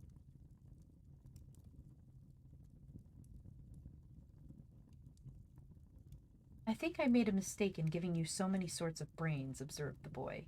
Perhaps, as the magician said, you have an overdose. They may not agree with you. What had you to do with my brains? Asked Scrap. A lot, replied Ojo. Old Margolotte meant to give you only a few, just enough to keep you going. But when she wasn't looking, I added a good many more, the best kinds I could find in the magician's cupboard. Thanks, said the girl, dancing along the path ahead of Ojo, and then dancing back to his side. If a few brains are good, many brains must be better. But they ought to be evenly balanced, said the boy, and I had no time to be careful. From the way you're acting, I guess the dose was badly mixed. Scraps hasn't enough brains to hurt her, so don't worry, remarked the cat, which was trotting along in a very dainty and graceful manner. The only brains worth considering are mine, which are pink. You can see 'em work. Bungle's obsessed with her brains. After walking a long time, they came to a little brook that trickled across the path, and here Ojo sat down to rest and eat something from his basket. He found that the magician had given him part of a bread loaf and a slice of cheese. He broke off some of the bread and was surprised to find the loaf just as large as it was before. It was the same way with the cheese. However much he broke off from the slice, it remained exactly the same size. Ah, said he, nodding wisely. That's magic. Dr. Pipt has enchanted the bread and the cheese, so it will last me all through my journey, however much I eat. I need this magic bread and cheese. Hello, welcome. Thank you for the first time chat. Toxic sludge. Welcome. I like the spelling of your name.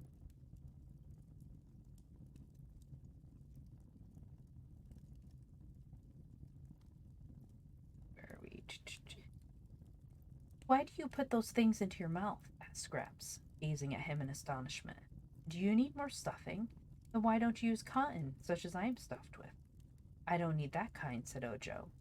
But a mouth is to talk with, isn't it? It is also to eat with, replied the boy. If I didn't put food into my mouth and eat it, I would get hungry and starve. I didn't know that, she said. Give me some. Ojo handed her a bit of the bread and she put it in her mouth. What next? She asked, scarcely able to speak. B-bill blasters, presumably short for bombshell bill blasters, are yellow versions of bill blasters that shoot bombshell bills appearing in pairs. Is that a tongue twister? Oh, thank you for the unlurk, Abslotl.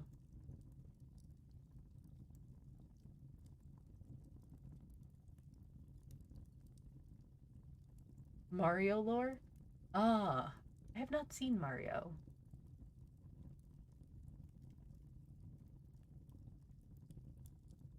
Okay. Chew it and swallow it, said the boy. Scraps tried that. Her pearl teeth were unable to chew the bread, and beyond her mouth there was no opening. Being unable to swallow, she threw away the bread and laughed. I must get hungry and starve, for I can't eat, she said. Neither can I, announced the cat, but I'm not fool enough to try. Can't you understand that you and I are superior people and not made like these poor humans? Why should I understand that or anything else? Asked the girl.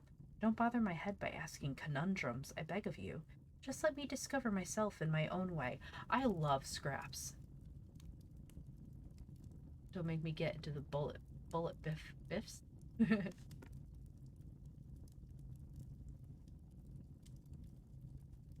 Matsu Scraps is wonderful. I love her.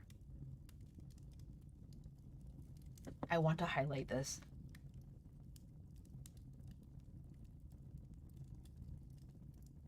Just let me discover myself in my own way.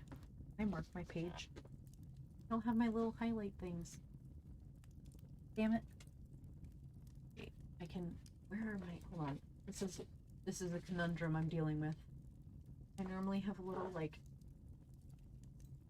I don't know where they went. I have little like sticky notes that are like page markers that I use and put things in. I'm gonna put right here. Okay. I need to save that.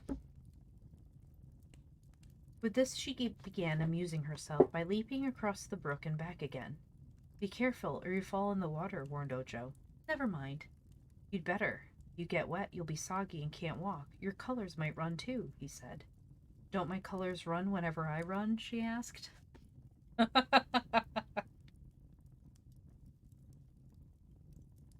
Not in the way I mean. If they get wet, the reds and greens and yellows and purples of your patches might run into each other and become just a blur. No color at all, you know. Then, said the Patchwork Girl, I'll be careful, for if I spoiled my splendid colors, I would cease to be beautiful. Pah! Sneered the Glass Cat. Such colors are not beautiful. They're ugly and in bad taste. Please notice that my body has no color at all. I'm transparent, except for my exquisite red heart and my lovely pink brains. You can see 'em work. Shoo, shoo, shoo, cried Scraps, dancing around and laughing. And your horrid green eyes, Miss Bungle. You can't see your eyes, but we can, and I notice you're very proud of what little color you have. Shoo, Miss Bungle, shoo, shoo, shoo. If you were all colors and many colors, as I am, you'd be too stuck up for everything. She leaped over the cat and back again, and the startled Bungle crept close to a tree to escape her. This made Scraps laugh more heartily than ever, and she said, "Whoop-de-doodle-doo, the cat has lost her shoe. Her tootsie's bare, but she don't care, so what's the odds to you?" "Dear me, Ojo," said the cat, "don't you think the creature is a little bit crazy?" "It may be," he answered with a puzzled look. "If she continues her insults, I'll scratch off her suspender-button eyes," declared the cat. "Don't quarrel, please," pleaded the boy, rising to resume the journey. "Let us be good comrades and as happy and cheerful as possible, for we are likely to meet with plenty of trouble on our way." It is a bit of a tongue twister. I love these. I love this one. It's already my favorite in a while. It was nearly sundown when they came to the edge of the forest and saw spread out before them a delightful landscape. There were broad blue fields stretching for miles over the valley, which was dotted everywhere with pretty blue domed houses, none of which, however, was very near to the place where they stood. Just at the point where the path left the forest stood a tiny house covered with leaves from the trees, and before this stood a Munchkin man with an axe in his hand. He seemed very much surprised when Ojo and Scraps and the glass cat came out of the woods, but as the Patchwork Girl approached nearer, he sat down upon a bench and laughed so hard that he could not speak for a long time. This is much better than Oz. Yeah. I do still like the Kingdom of Utensia, though. This man was a woodchopper and lived all alone in the little house. He had bushy blue whiskers and merry blue eyes, and his blue clothes were quite old and worn. "Mercy me!" exclaimed the woodchopper, when at last he could stop laughing. "Who would think such a funny harlequin lived in the land of Oz? Where did you come from, Crazy Quilt?" "Do you mean me?" asked the Patchwork Girl. "Of course," he replied. "You must judge my ancestry. I'm not a Crazy Quilt. I'm Patchwork," she said. "There's no difference," he replied, beginning to laugh again. "When my old grandmother sews such things together, she calls it a crazy quilt, but never thought such a jumble could come to life." "It was the magic powder that did it," exclaimed Ojo. "Oh, then you have come from the crooked magician on the mountain. Might have known that. Or, well, I declare, here's a glass cat. But the magician will get in trouble for this. It's against the law for anyone to work magic except Glinda the Good and the Royal Wizard of Oz. If you people, or things, or glass spectacles, or crazy quilts, or whatever you are, go near the Emerald City, you'll be arrested." I'd say this is a very engaging story so far. Really like a good book that leaves a lot to your imagination to fill in the blanks, like the looks of the wacky characters. Yeah, I'm trying to think. Like, the Patchwork Girl, like, in my mind, I'm having a hard time, like, really visualizing her. Because in reality, the way she's described, it would probably look like a straight up horror story. Like, I'm thinking Coraline, but with like a patchwork body. And it would be terrifying to see. The glass cat, not so much. I will say the illustrated Patchwork Girl, she's somewhat nightmarish. That's it. We're stopping here for a moment. We're gonna find this. Hold on. I figured she would look kind of nightmarish.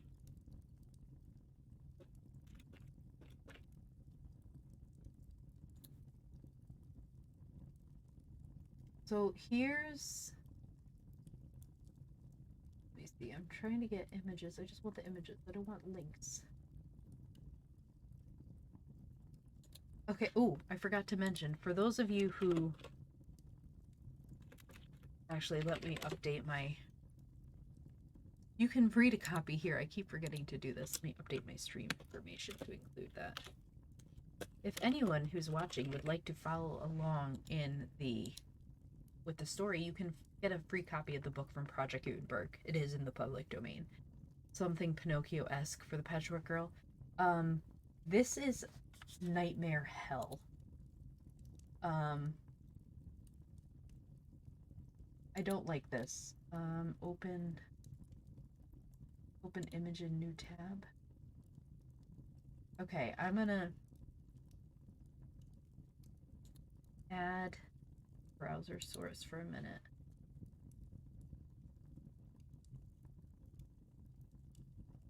Nope, that's not it. Wrong. Ignore that. Add. She's still a great character. Oh, totally. But you're right. This is a nightmare. Here we go. Image. Save image. I don't even want this on my computer, but here we go. Scraps. Here we go, guys.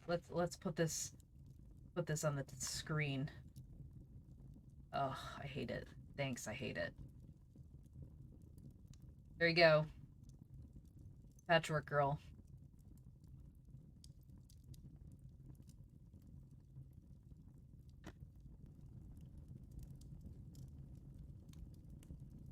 I hate it. Thanks.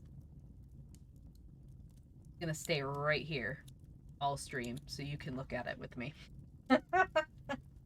If I saw that coming at me, I would scream and faint. The Return of Oz version looks worse.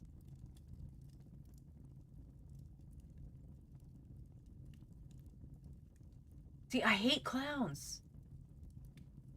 Wait, is she in Return to Oz?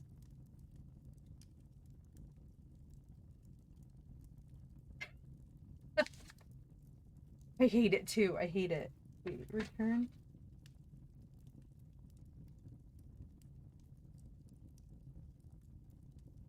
This is nightmare hell. Like, she's funny and I like her character, but I'm sorry, like,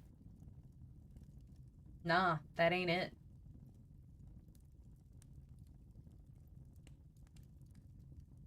Yikes. That's yikes. No. You're getting a flamethrower. Wastes. This is right up your alley. She's perfect for you.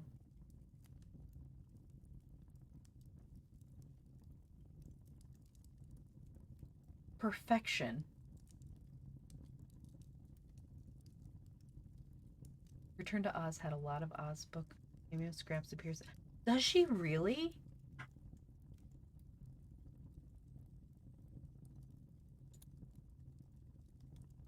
Wait, I didn't see her.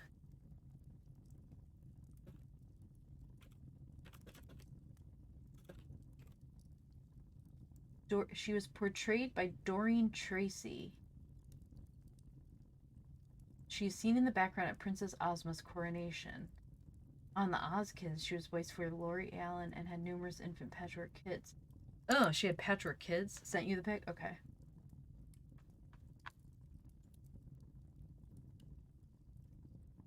Oh, that's fucking horrifying.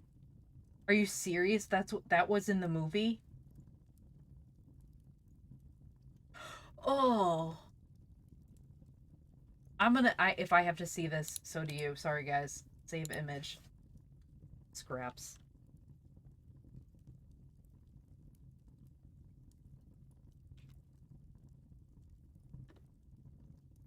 The Monsters of Oz, if that makes... That would... I mean, is she technically a monster?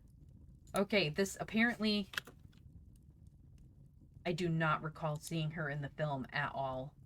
I am so glad, but now I need to go rewatch it. This is nightmare. This is awful. Where did I put her?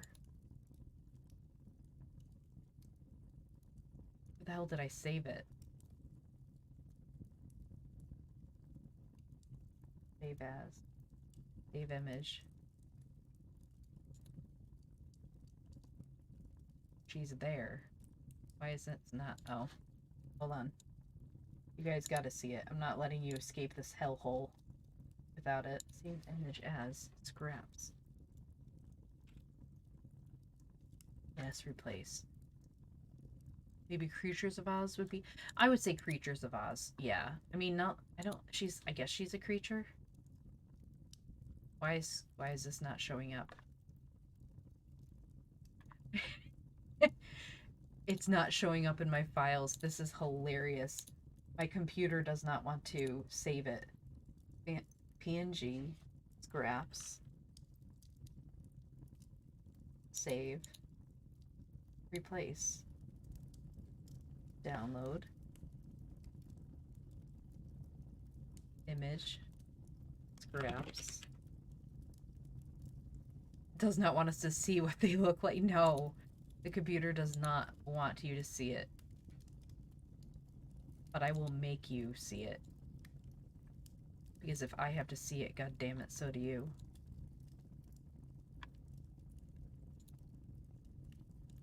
This is outrageously hilarious.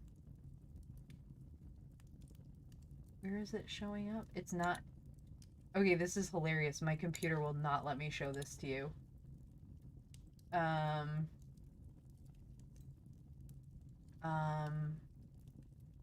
Hold on. I'm gonna try one more thing. I can't. Can I paste the thing onto my screen? Nope.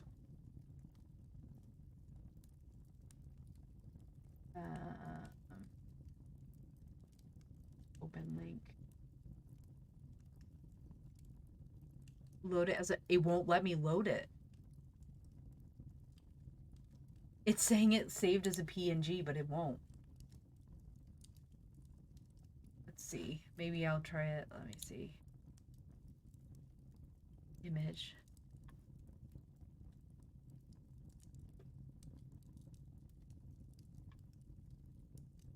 It literally will not. It's so funny. Save image as PNG. Save it as the save. Okay, I think it will do it now. One more time. One more try, everyone. File name. Here you go. Ready? Brace yourselves. Look at that. You are welcome.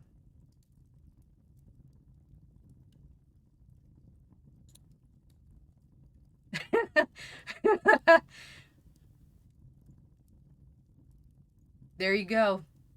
There you go. Let me see if I can shrink it down a bit. That is horrifying. That is the Patchwork girl. Oh, Jiro is rating at the worst time.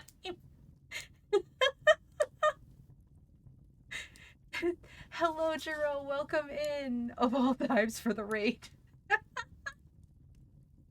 Hi, Jiro. Welcome. Thank you for the raid. I appreciate it. Can I get a shout out for Jiro? Sorry you had to see this. Yes. I'm so sorry. Oh, Basil knows what's going on. The Deep Oz lore, yes. So we are currently reading The Patchwork Girl of Oz. And we were talking about how nightmarish she must look. And so we went, oh hey, this is what she looks like in the book. That's horrible. That's horrifying. And Matsu comes in with knowledge. Oh, thank you for the posture check.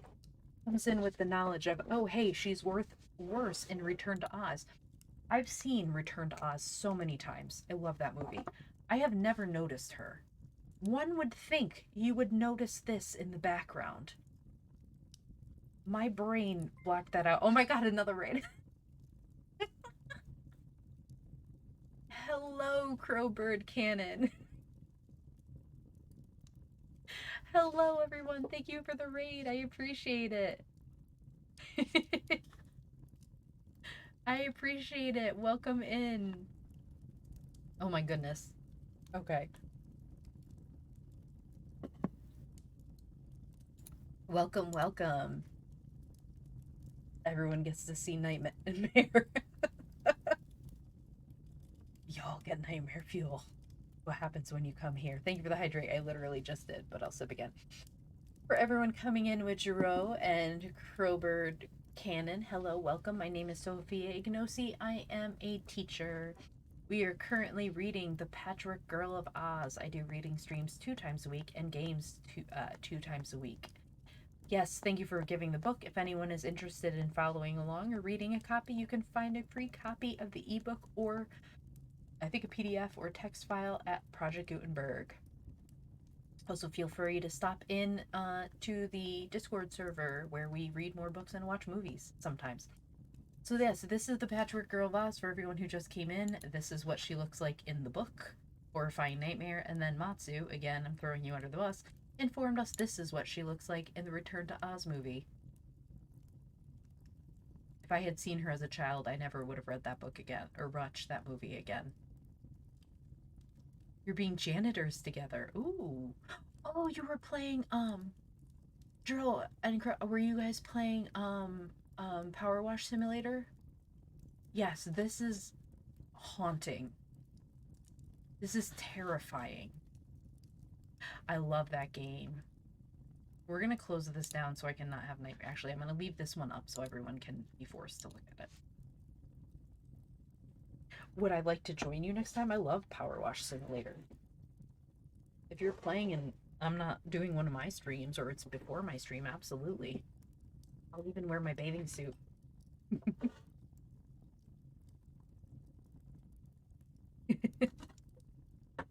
Okay, let's continue reading. Let me open my book again. See, okay, so they're laughing at her. Funny Harlequin. Ew, ew yourself, DT. I know, I power wash things. I have learned the rules of power washing. Yes.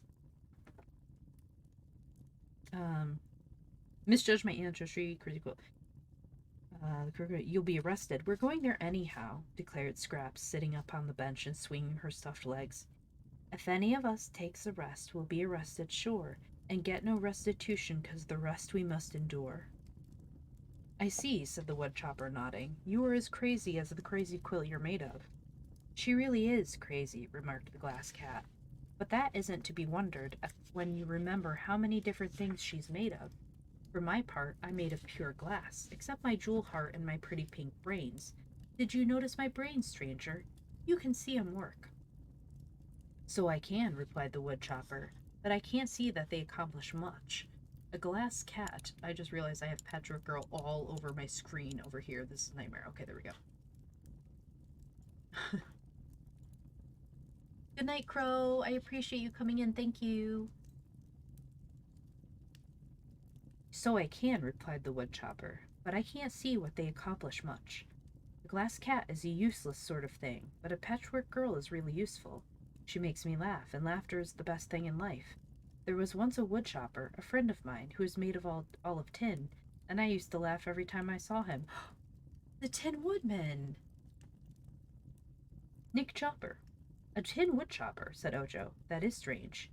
My friend wasn't always tin, said the man, but he was careless with his axe, and used to chop himself very badly. Whenever he lost an arm or a leg, he had it replaced with tin, so after a while he was all tin. And could he chop wood then? Asked the boy. He could if he didn't rust his tin joints. But one day he met Dorothy in the forest and went with her to the Emerald City, where he made his fortune.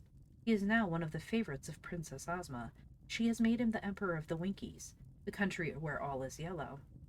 Who is Dorothy? Inquired the Patchwork Girl. A little maid who used to live in Kansas, but is now a Princess of Oz. She's Ozma's best friend, they say, and lives with her in the royal palace. Is Dorothy made of tin? Inquired Ojo. Is she patchwork like me? Inquired Scraps. No, said the man. Dorothy is flesh, just as I am. I know of only one tin person, and that is Nick Chopper, the Tin Woodman. And there will never be but one Patchwork Girl, for any magician that sees you will refuse to make another one like you. I suppose we shall see the Tin Woodman, for we are going to the country of the Winkies, said the boy. What for? Asked the woodchopper. To get the left wing of a yellow butterfly. It is a long journey, declared the man, and you will go through lonely parts of Oz and cross rivers and traverse dark forests before you get there. Suits me all right, said Scraps. I'll get a chance to see the country. You're crazy, girl. Better crawl into a rag bag and hide there, or give yourself to some little girl to play with. Those who travel are likely to meet trouble. That's why I stay at home. The woodchopper then invited them all to stay the night at his little hut, but they were anxious to get on, and so left him and continued along the path, which was broader now and more distinct. They expected to reach some other house before it grew dark, but the twilight was brief, and Ojo soon began to fear they had made a mistake in leaving the woodchopper. I can scarcely see the patch, she said at last. Can you see it, Scraps? No, replied the patchwork girl, who was holding fast to the boy's arm so he could guide her. I can see, declared the glass cat. My eyes are better than yours, and my pink brains. Never mind your pink brains, please, said Ojo hastily. Just run ahead and show us the way. Wait a minute, and I'll tie a string to you. Then you can lead us. He got a string from his pocket and tied it around the cat's neck, and after that the creature guided them along the path. They had proceeded in this way for about an hour when a twinkling blue light appeared ahead of them. Good! There's a house at last, cried Ojo. When we reach it, the good people will surely welcome us and give us a night's lodging. But however far they walked, the light seemed to get no nearer. So by and by the cat stopped short, saying, I think the light is traveling too, and we shall never be able to catch up with it. But here is a house by the roadside, so why go farther? Where is the house, Bungle? Just here beside us, Scraps. Ojo was now able to see a small house near the pathway. It was dark and silent, but the boy was tired and wanted to rest, so he went up to the door and knocked. Who is there? Cried a voice from within. I am Ojo the Unlucky, and with me are Miss Scraps Patchwork and the Glass Cat, he replied. What do you want? Asked the voice. A place to sleep, said Ojo. Come in then, but don't make any noise, and you must go directly to bed, returned the voice. Ojo unlatched the door and entered. It was very dark inside, and he could see nothing at all. The cat exclaimed, Why, there's no one here. There must be, said the boy. Someone spoke to me. I can see everything in the room, replied the cat, and no one is present but ourselves. But here are 3 beds all made up, so we may as well go to sleep. What is sleep? Inquired the Patchwork Girl. It's what you do when you go to bed, said Ojo. But why do you go to bed? Persisted the Patchwork Girl. Here, here, you are making altogether too much noise, cried the voice they had heard before. Keep quiet, strangers, and go to bed. Thank you, Absolotl. Have a good night. Thank you for stopping in. The cat, which could see in the dark, looked sharply around for the owner of the voice, but could discover no one, although the voice had seemed close beside them. She arched her back a little and seemed afraid. Then she whispered to It was Ojo. at this moment that he knew. He fucked up. Hello, Ola. Thank you. Wait, I got a follower, girl. Yay, we hit 420 followers. Funny number. Thank you for the follow, Ola. 1, 2, 3, 4, 6, 7, 9, 8, 2. I appreciate it. Thank you. We blaze it. There we go. We're gonna hide that. Next stop, 450. And then the world. Just kidding. 450 would be good. Yay, 420. Thank you. Hola.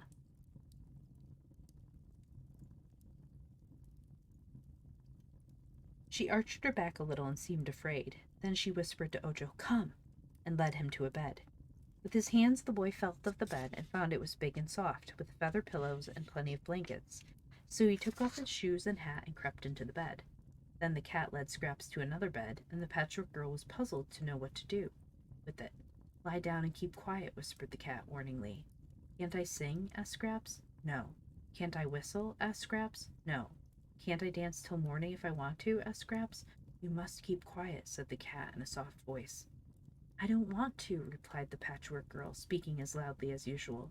What right have you to order me around if I want to talk or yell or whistle? Before she could say anything more, an unseen hand seized her firmly and threw her out of the door, which closed behind her with a sharp slam. She found herself bumping and rolling in the road, and when she got up and tried to open the door of the house again, she found it locked. What has happened to Scraps? Asked Ojo. Never mind. Let's go to sleep or something will happen to us, answered the Glass Cat. So Ojo snuggled down in his bed and fell asleep, and he was so tired that he never wakened until broad daylight. No fun? Well, she just got hurled out the door, so. The troublesome phonograph. We'll probably read this chapter, maybe one more, two more. When the boy opened his eyes the next morning, he looked carefully around the room. These small Munchkin houses seldom had more than one room in them. That in which Ojo now found himself had 3 beds set all in a row on one side of it. The glass cat lay asleep on one bed, Ojo was in the second, and the third was neatly made up and smooth for the day. On the other side of the room was a round table on which breakfast was already placed, smoking hot. Only one chair was drawn up to the table, where a place was set for one person. No one seemed to be in the room except the boy and Bungle. Ojo got up and put on his shoes. Finding a toilet stand at the head of his bed, he washed his face and hands and brushed his hair. Then he went to the table and said, "I wonder if this is my breakfast." "Eat it," commanded a voice at his side, so near that Ojo jumped, but no person could he see. He was hungry and the breakfast looked good, so he sat down and ate all he wanted. Then, rising, he took his hat and wakened the glass cat. "Come on, Bungle," said he, "we must go." He cast another glance about the room and speaking to the air, he said, "Whoever lives here has been kind to me, and I'm much obliged." There was no answer, so he took his basket and went out the door, the cat following him. In the middle of the path sat the Patchwork Girl, playing with pebbles she had picked up. "Oh, there you are!" she exclaimed cheerily. "Thought you were never coming out. It has been daylight a long time." "What did you do all night?" asked the boy. "Sat here and watched the stars and the moon," she replied. "They're interesting. I never saw them before, you know." "Of course not," said Ojo. "You were crazy to act so badly and get thrown outdoors," remarked Bungle, as they renewed their journey. "That's all right," said Scraps. "If I hadn't been thrown out, I wouldn't have seen the stars, nor the big gray wolf." "What wolf?" inquired Ojo. "The one that came to the door of the house 3 times during the night." "I don't see why that should be," said the boy thoughtfully. "There was plenty to eat in that house, for I had a fine breakfast, and I slept in a nice bed." That's weird. "Don't you feel tired?" asked the Patchwork Girl, noticing that the boy yawned. "Why, yes, I'm as tired as I was last night, and yet I slept very well." "And aren't you hungry?" "It's strange," replied Ojo. "I had a good breakfast, and yet I think I'll now eat some of my crackers and cheese." Scraps danced up and down the path, then she sang, "Kizzle Kazzle Core, the wolf is at the door. There's nothing to eat but a bone without meat and a bill from the grocery store." "Oh, thank you for the hydrate." Oh, wait, I already said that. No, it was new. Thank you.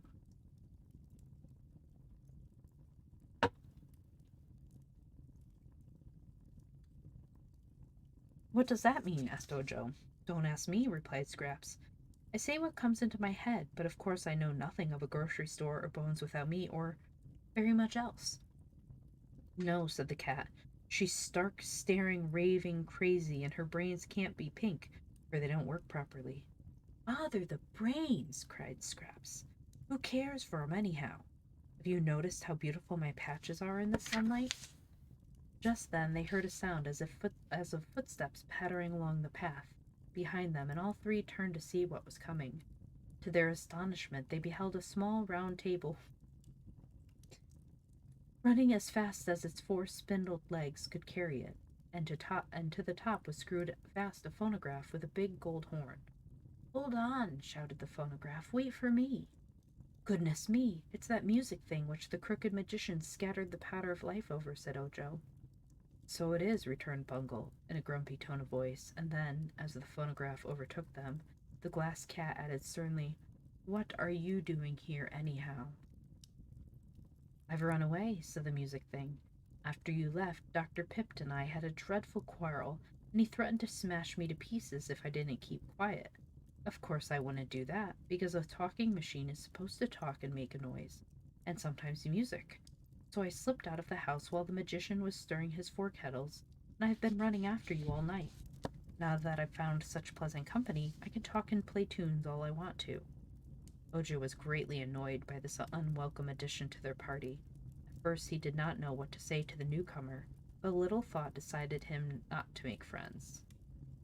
"We are traveling on important business," he declared, "and you'll excuse me if I say we can't be bothered." "How very impolite!" exclaimed the phonograph. "I'm sorry, but it's true," said the boy. You'll have to go somewhere else. This is very unkind treatment, I must say, whined the phonograph, in an injured tone. Everyone seems to hate me, and yet I was intended to amuse people. It isn't you we hate especially, observed the glass cat. It's your dreadful music. When I lived in the same room with you, I was much annoyed by your squeaky horn. It growls and grumbles and clicks and scratches so it spoils the music, and your machinery rumbles so that the racket drowns every tune you attempt. That isn't my fault. It's the fault of my records. I must admit that I haven't a clear record, answered the machine. Thank you so much for the streams. Yay, thank you. Have a good night, Waste. Have a good sleep. I'll be ending soon, so you won't miss too much. I appreciate you stopping in. Just the same, you'll have to go away, said Ojo. Wait a minute, cried Scraps. This music thing interests me. I remember to have heard music when I first came to life, and I would like to hear it again. What is your name, my poor abused phonograph? Victor Columbia Edison, it answered. Well, I shall call you Vic for short, said the Patchwork Girl. Go ahead and play something. It'll drive you crazy, warned the cat. I'm crazy now, according to your statement. Loosen up and reel out the music, Vic. The only record I have with me, explained the phonograph, is one the magician attached just before we had our quarrel. It's a highly classical composition. A what? Inquired Scraps. It is classical music, and it is considered the best and most puzzling ever manufactured. You're supposed to like it, whether you do or not, and if you don't, the proper thing is to look as if you did. Understand? Not in the least, said Scraps. Then listen. At once the machine began to play, and in a few minutes Ojo put his hands to his ears to shut out the sounds, and the cat snarled and Scraps began to laugh. Cut it out, Vic, she said. That's enough. But the phonograph continued playing the dreary tune, so Ojo seized the crank, jerked it free, and threw it into the road. However, the moment the crank struck the ground, it bounded back to the machine again and began winding it up, and still the music played. Let's run, cried Scraps, and they all started and ran down the path as fast as they could go. But the phonograph was right behind them and could run and play at the same time. It called out reproachfully, What's the matter? Don't you love classical music? No, Vic, said Scraps, halting. We will passicle the classical and preserve what joy we have left. I haven't any nerves, thank goodness, but your music makes my cotton shrink. Then turn over my record. There's a ragtime tune on the other side, said the machine. What's ragtime? The opposite of classical. All right, said Scraps, and turned over the record. The phonograph now began to play a jerky jumble of sounds, which proved so bewildering that after a moment Scraps stuffed her patchwork apron into the gold horn and cried, Stop! Stop! That's the other extreme. It's extremely bad. Muffled as it was, the phonograph played on. If you don't shut off that music, I'll smash your record, threatened Ojo. The music stopped at that, and the machine turned its horn from one to another and said with great indignation, What's the matter now? Is it possible you can't appreciate ragtime? Scraps ought to, being Rags herself, said the cat, but I simply can't stand it. It makes my whiskers curl. It is indeed dreadful, exclaimed Ojo with a shudder. It's enough to drive a crazy lady mad, murmured the Patchwork Girl. I'll tell you what, Vic, she added as she smoothed out her apron and put it on again. For some reason or other you've missed your guess. You're not a concert, you're a nuisance. Music hath charms to soothe the savage breast, asserted the phonograph sadly. Then we're not savages. I advise you to go home and beg the magician's pardon. Never. He'd smash me. That's what we shall do if you stay here, declared Ojo. Run along, Vic, and bother someone else, advised Scraps. Find someone who is real wicked and stay with him till he repents, and that way you can do some good in the world. The music thing turned silently away and trotted down a side path toward a distant Munchkin village. Is that the way we go? asked Spunkle anxiously. No, said Ojo. I think we shall keep straight ahead, for this path is the widest and best. When we come to some house, we will inquire the way to the Emerald City. We never see it again, thank God. I kind of feel bad for it. A little bit. Because I don't like shunning things, but that thing would piss me the hell off. It would drive me up a wall, like legit. I just couldn't do it. If it was good music, I think I'd be okay. If it would stop playing and just walk quietly beside, that would be fine too, but no, that's still creepy.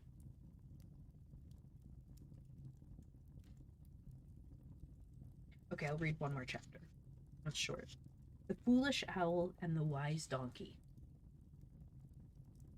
On they went, and half an hour's steady walking brought them to a house somewhat better than the two they had already passed. It stood close to the roadside, and over the door was a sign that read, Miss Foolish Owl and Mr. Wise Donkey, Public Advisors. When Ojo read the sign aloud, Scraps said laughingly, Well, here is a place to get all the advice we want, maybe more than we need. Let's go in. The boy knocked at the door.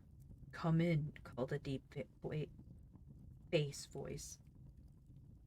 So they opened the door and entered the house, where a little light brown donkey, dressed in a blue apron and a blue cap, was engaged in dusting the furniture with a blue cloth. On a shelf over the window sat a great blue owl with a blue sunbonnet on her head, blinking her big round eyes at the visitors. Good morning, said the donkey in his deep voice, which seemed bigger than he was. Did you come to us for advice? Why, we came anyhow, replied Scraps. And now we are here, we may as well have some advice. It's free, isn't it? Certainly, said the donkey. Advice doesn't cost anything unless you follow it. Permit me to say, by the way, that you are the queerest lot of travelers that ever came to my shop. Judging you merely by appearances, I think you'd better talk to the foolish owl yonder. They turned to look at the bird, which fluttered its wings and stared back at them with its big eyes. Hooty toot, tee toot, cried the owl. Fiddle come foo, howdy do, riddle come tiddle come, too-ra-la-loo. That beats your poetry, Scraps, said Ojo.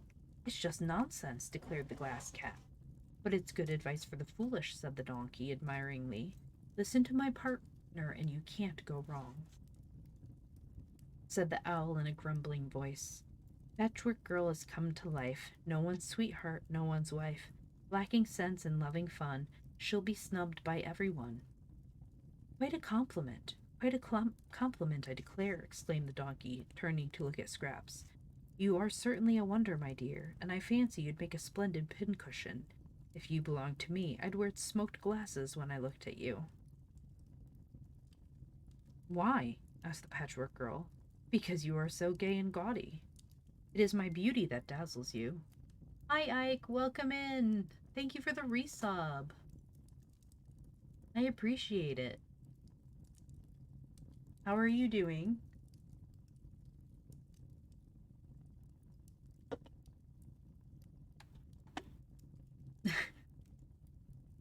Get those emotes.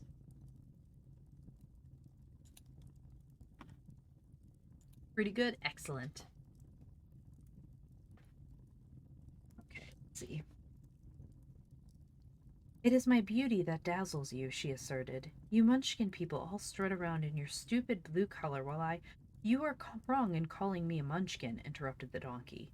For I was born in the land of Mo, and came to visit the land of Oz on the day it was shut off from the rest of the world. From all the rest of the world. So here I am obliged to stay, and I confess it is a very pleasant country to live in. Hooty toot toot, hooty toot, cried the owl. Ojo's searching for a charm, 'cause Unc Nunkey's come to harm. Charms are scarce, they're hard to get. Ojo's got a job, you bet. Is the owl so very, very foolish? Asked the boy. Extremely so, replied the donkey.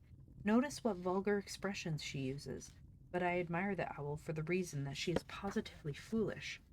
Owls are supposed to be so very wise, generally, that a foolish one is unusual, and you perhaps know that anything or anyone unusual is sure to be interesting to the wise.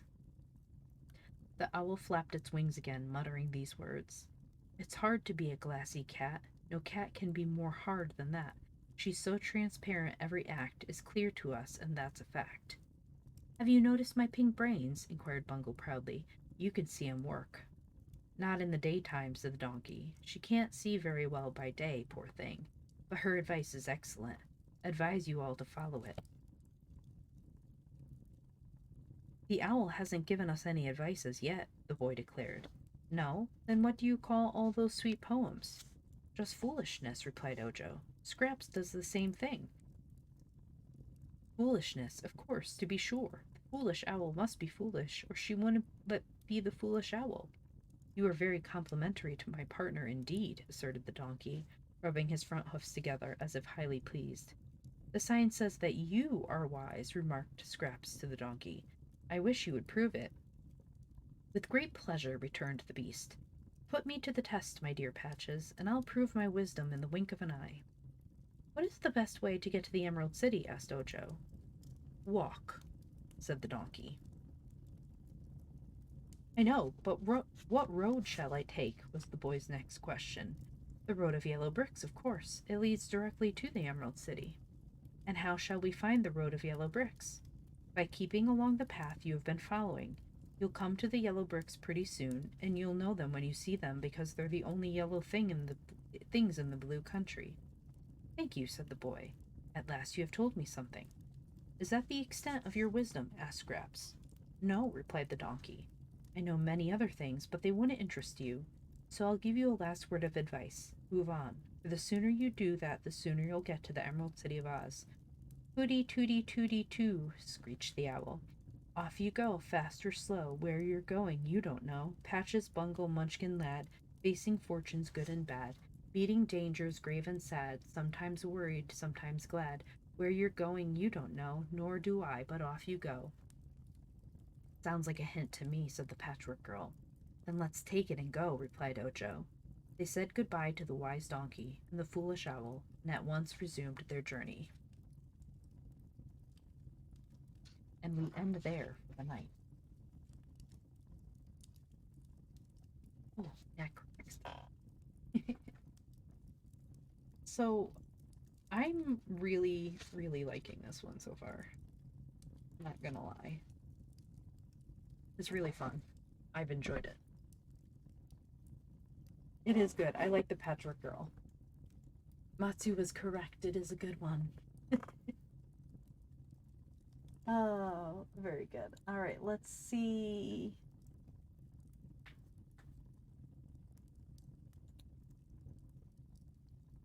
Let's see. Who shall we read? Going to make a bold claim. What? Is this the best one?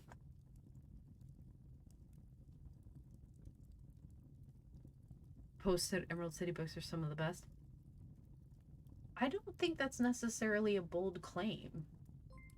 Ah, thank you for the follow, Gooblin Tooth. I appreciate it. I heard the sound of that. I think I know where the sound is from. It's from the overlay. I heard a little ding. Thank you for the follow. I appreciate it. Welcome to the classroom. No, I do think it is good. And I'm looking forward to the others too. So, let's see who we can raid into.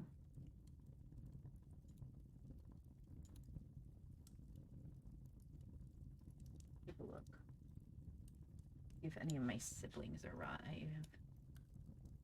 Valcor is reading.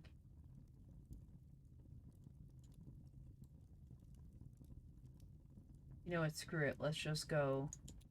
We're gonna raid Falcor. Because Falcor is love.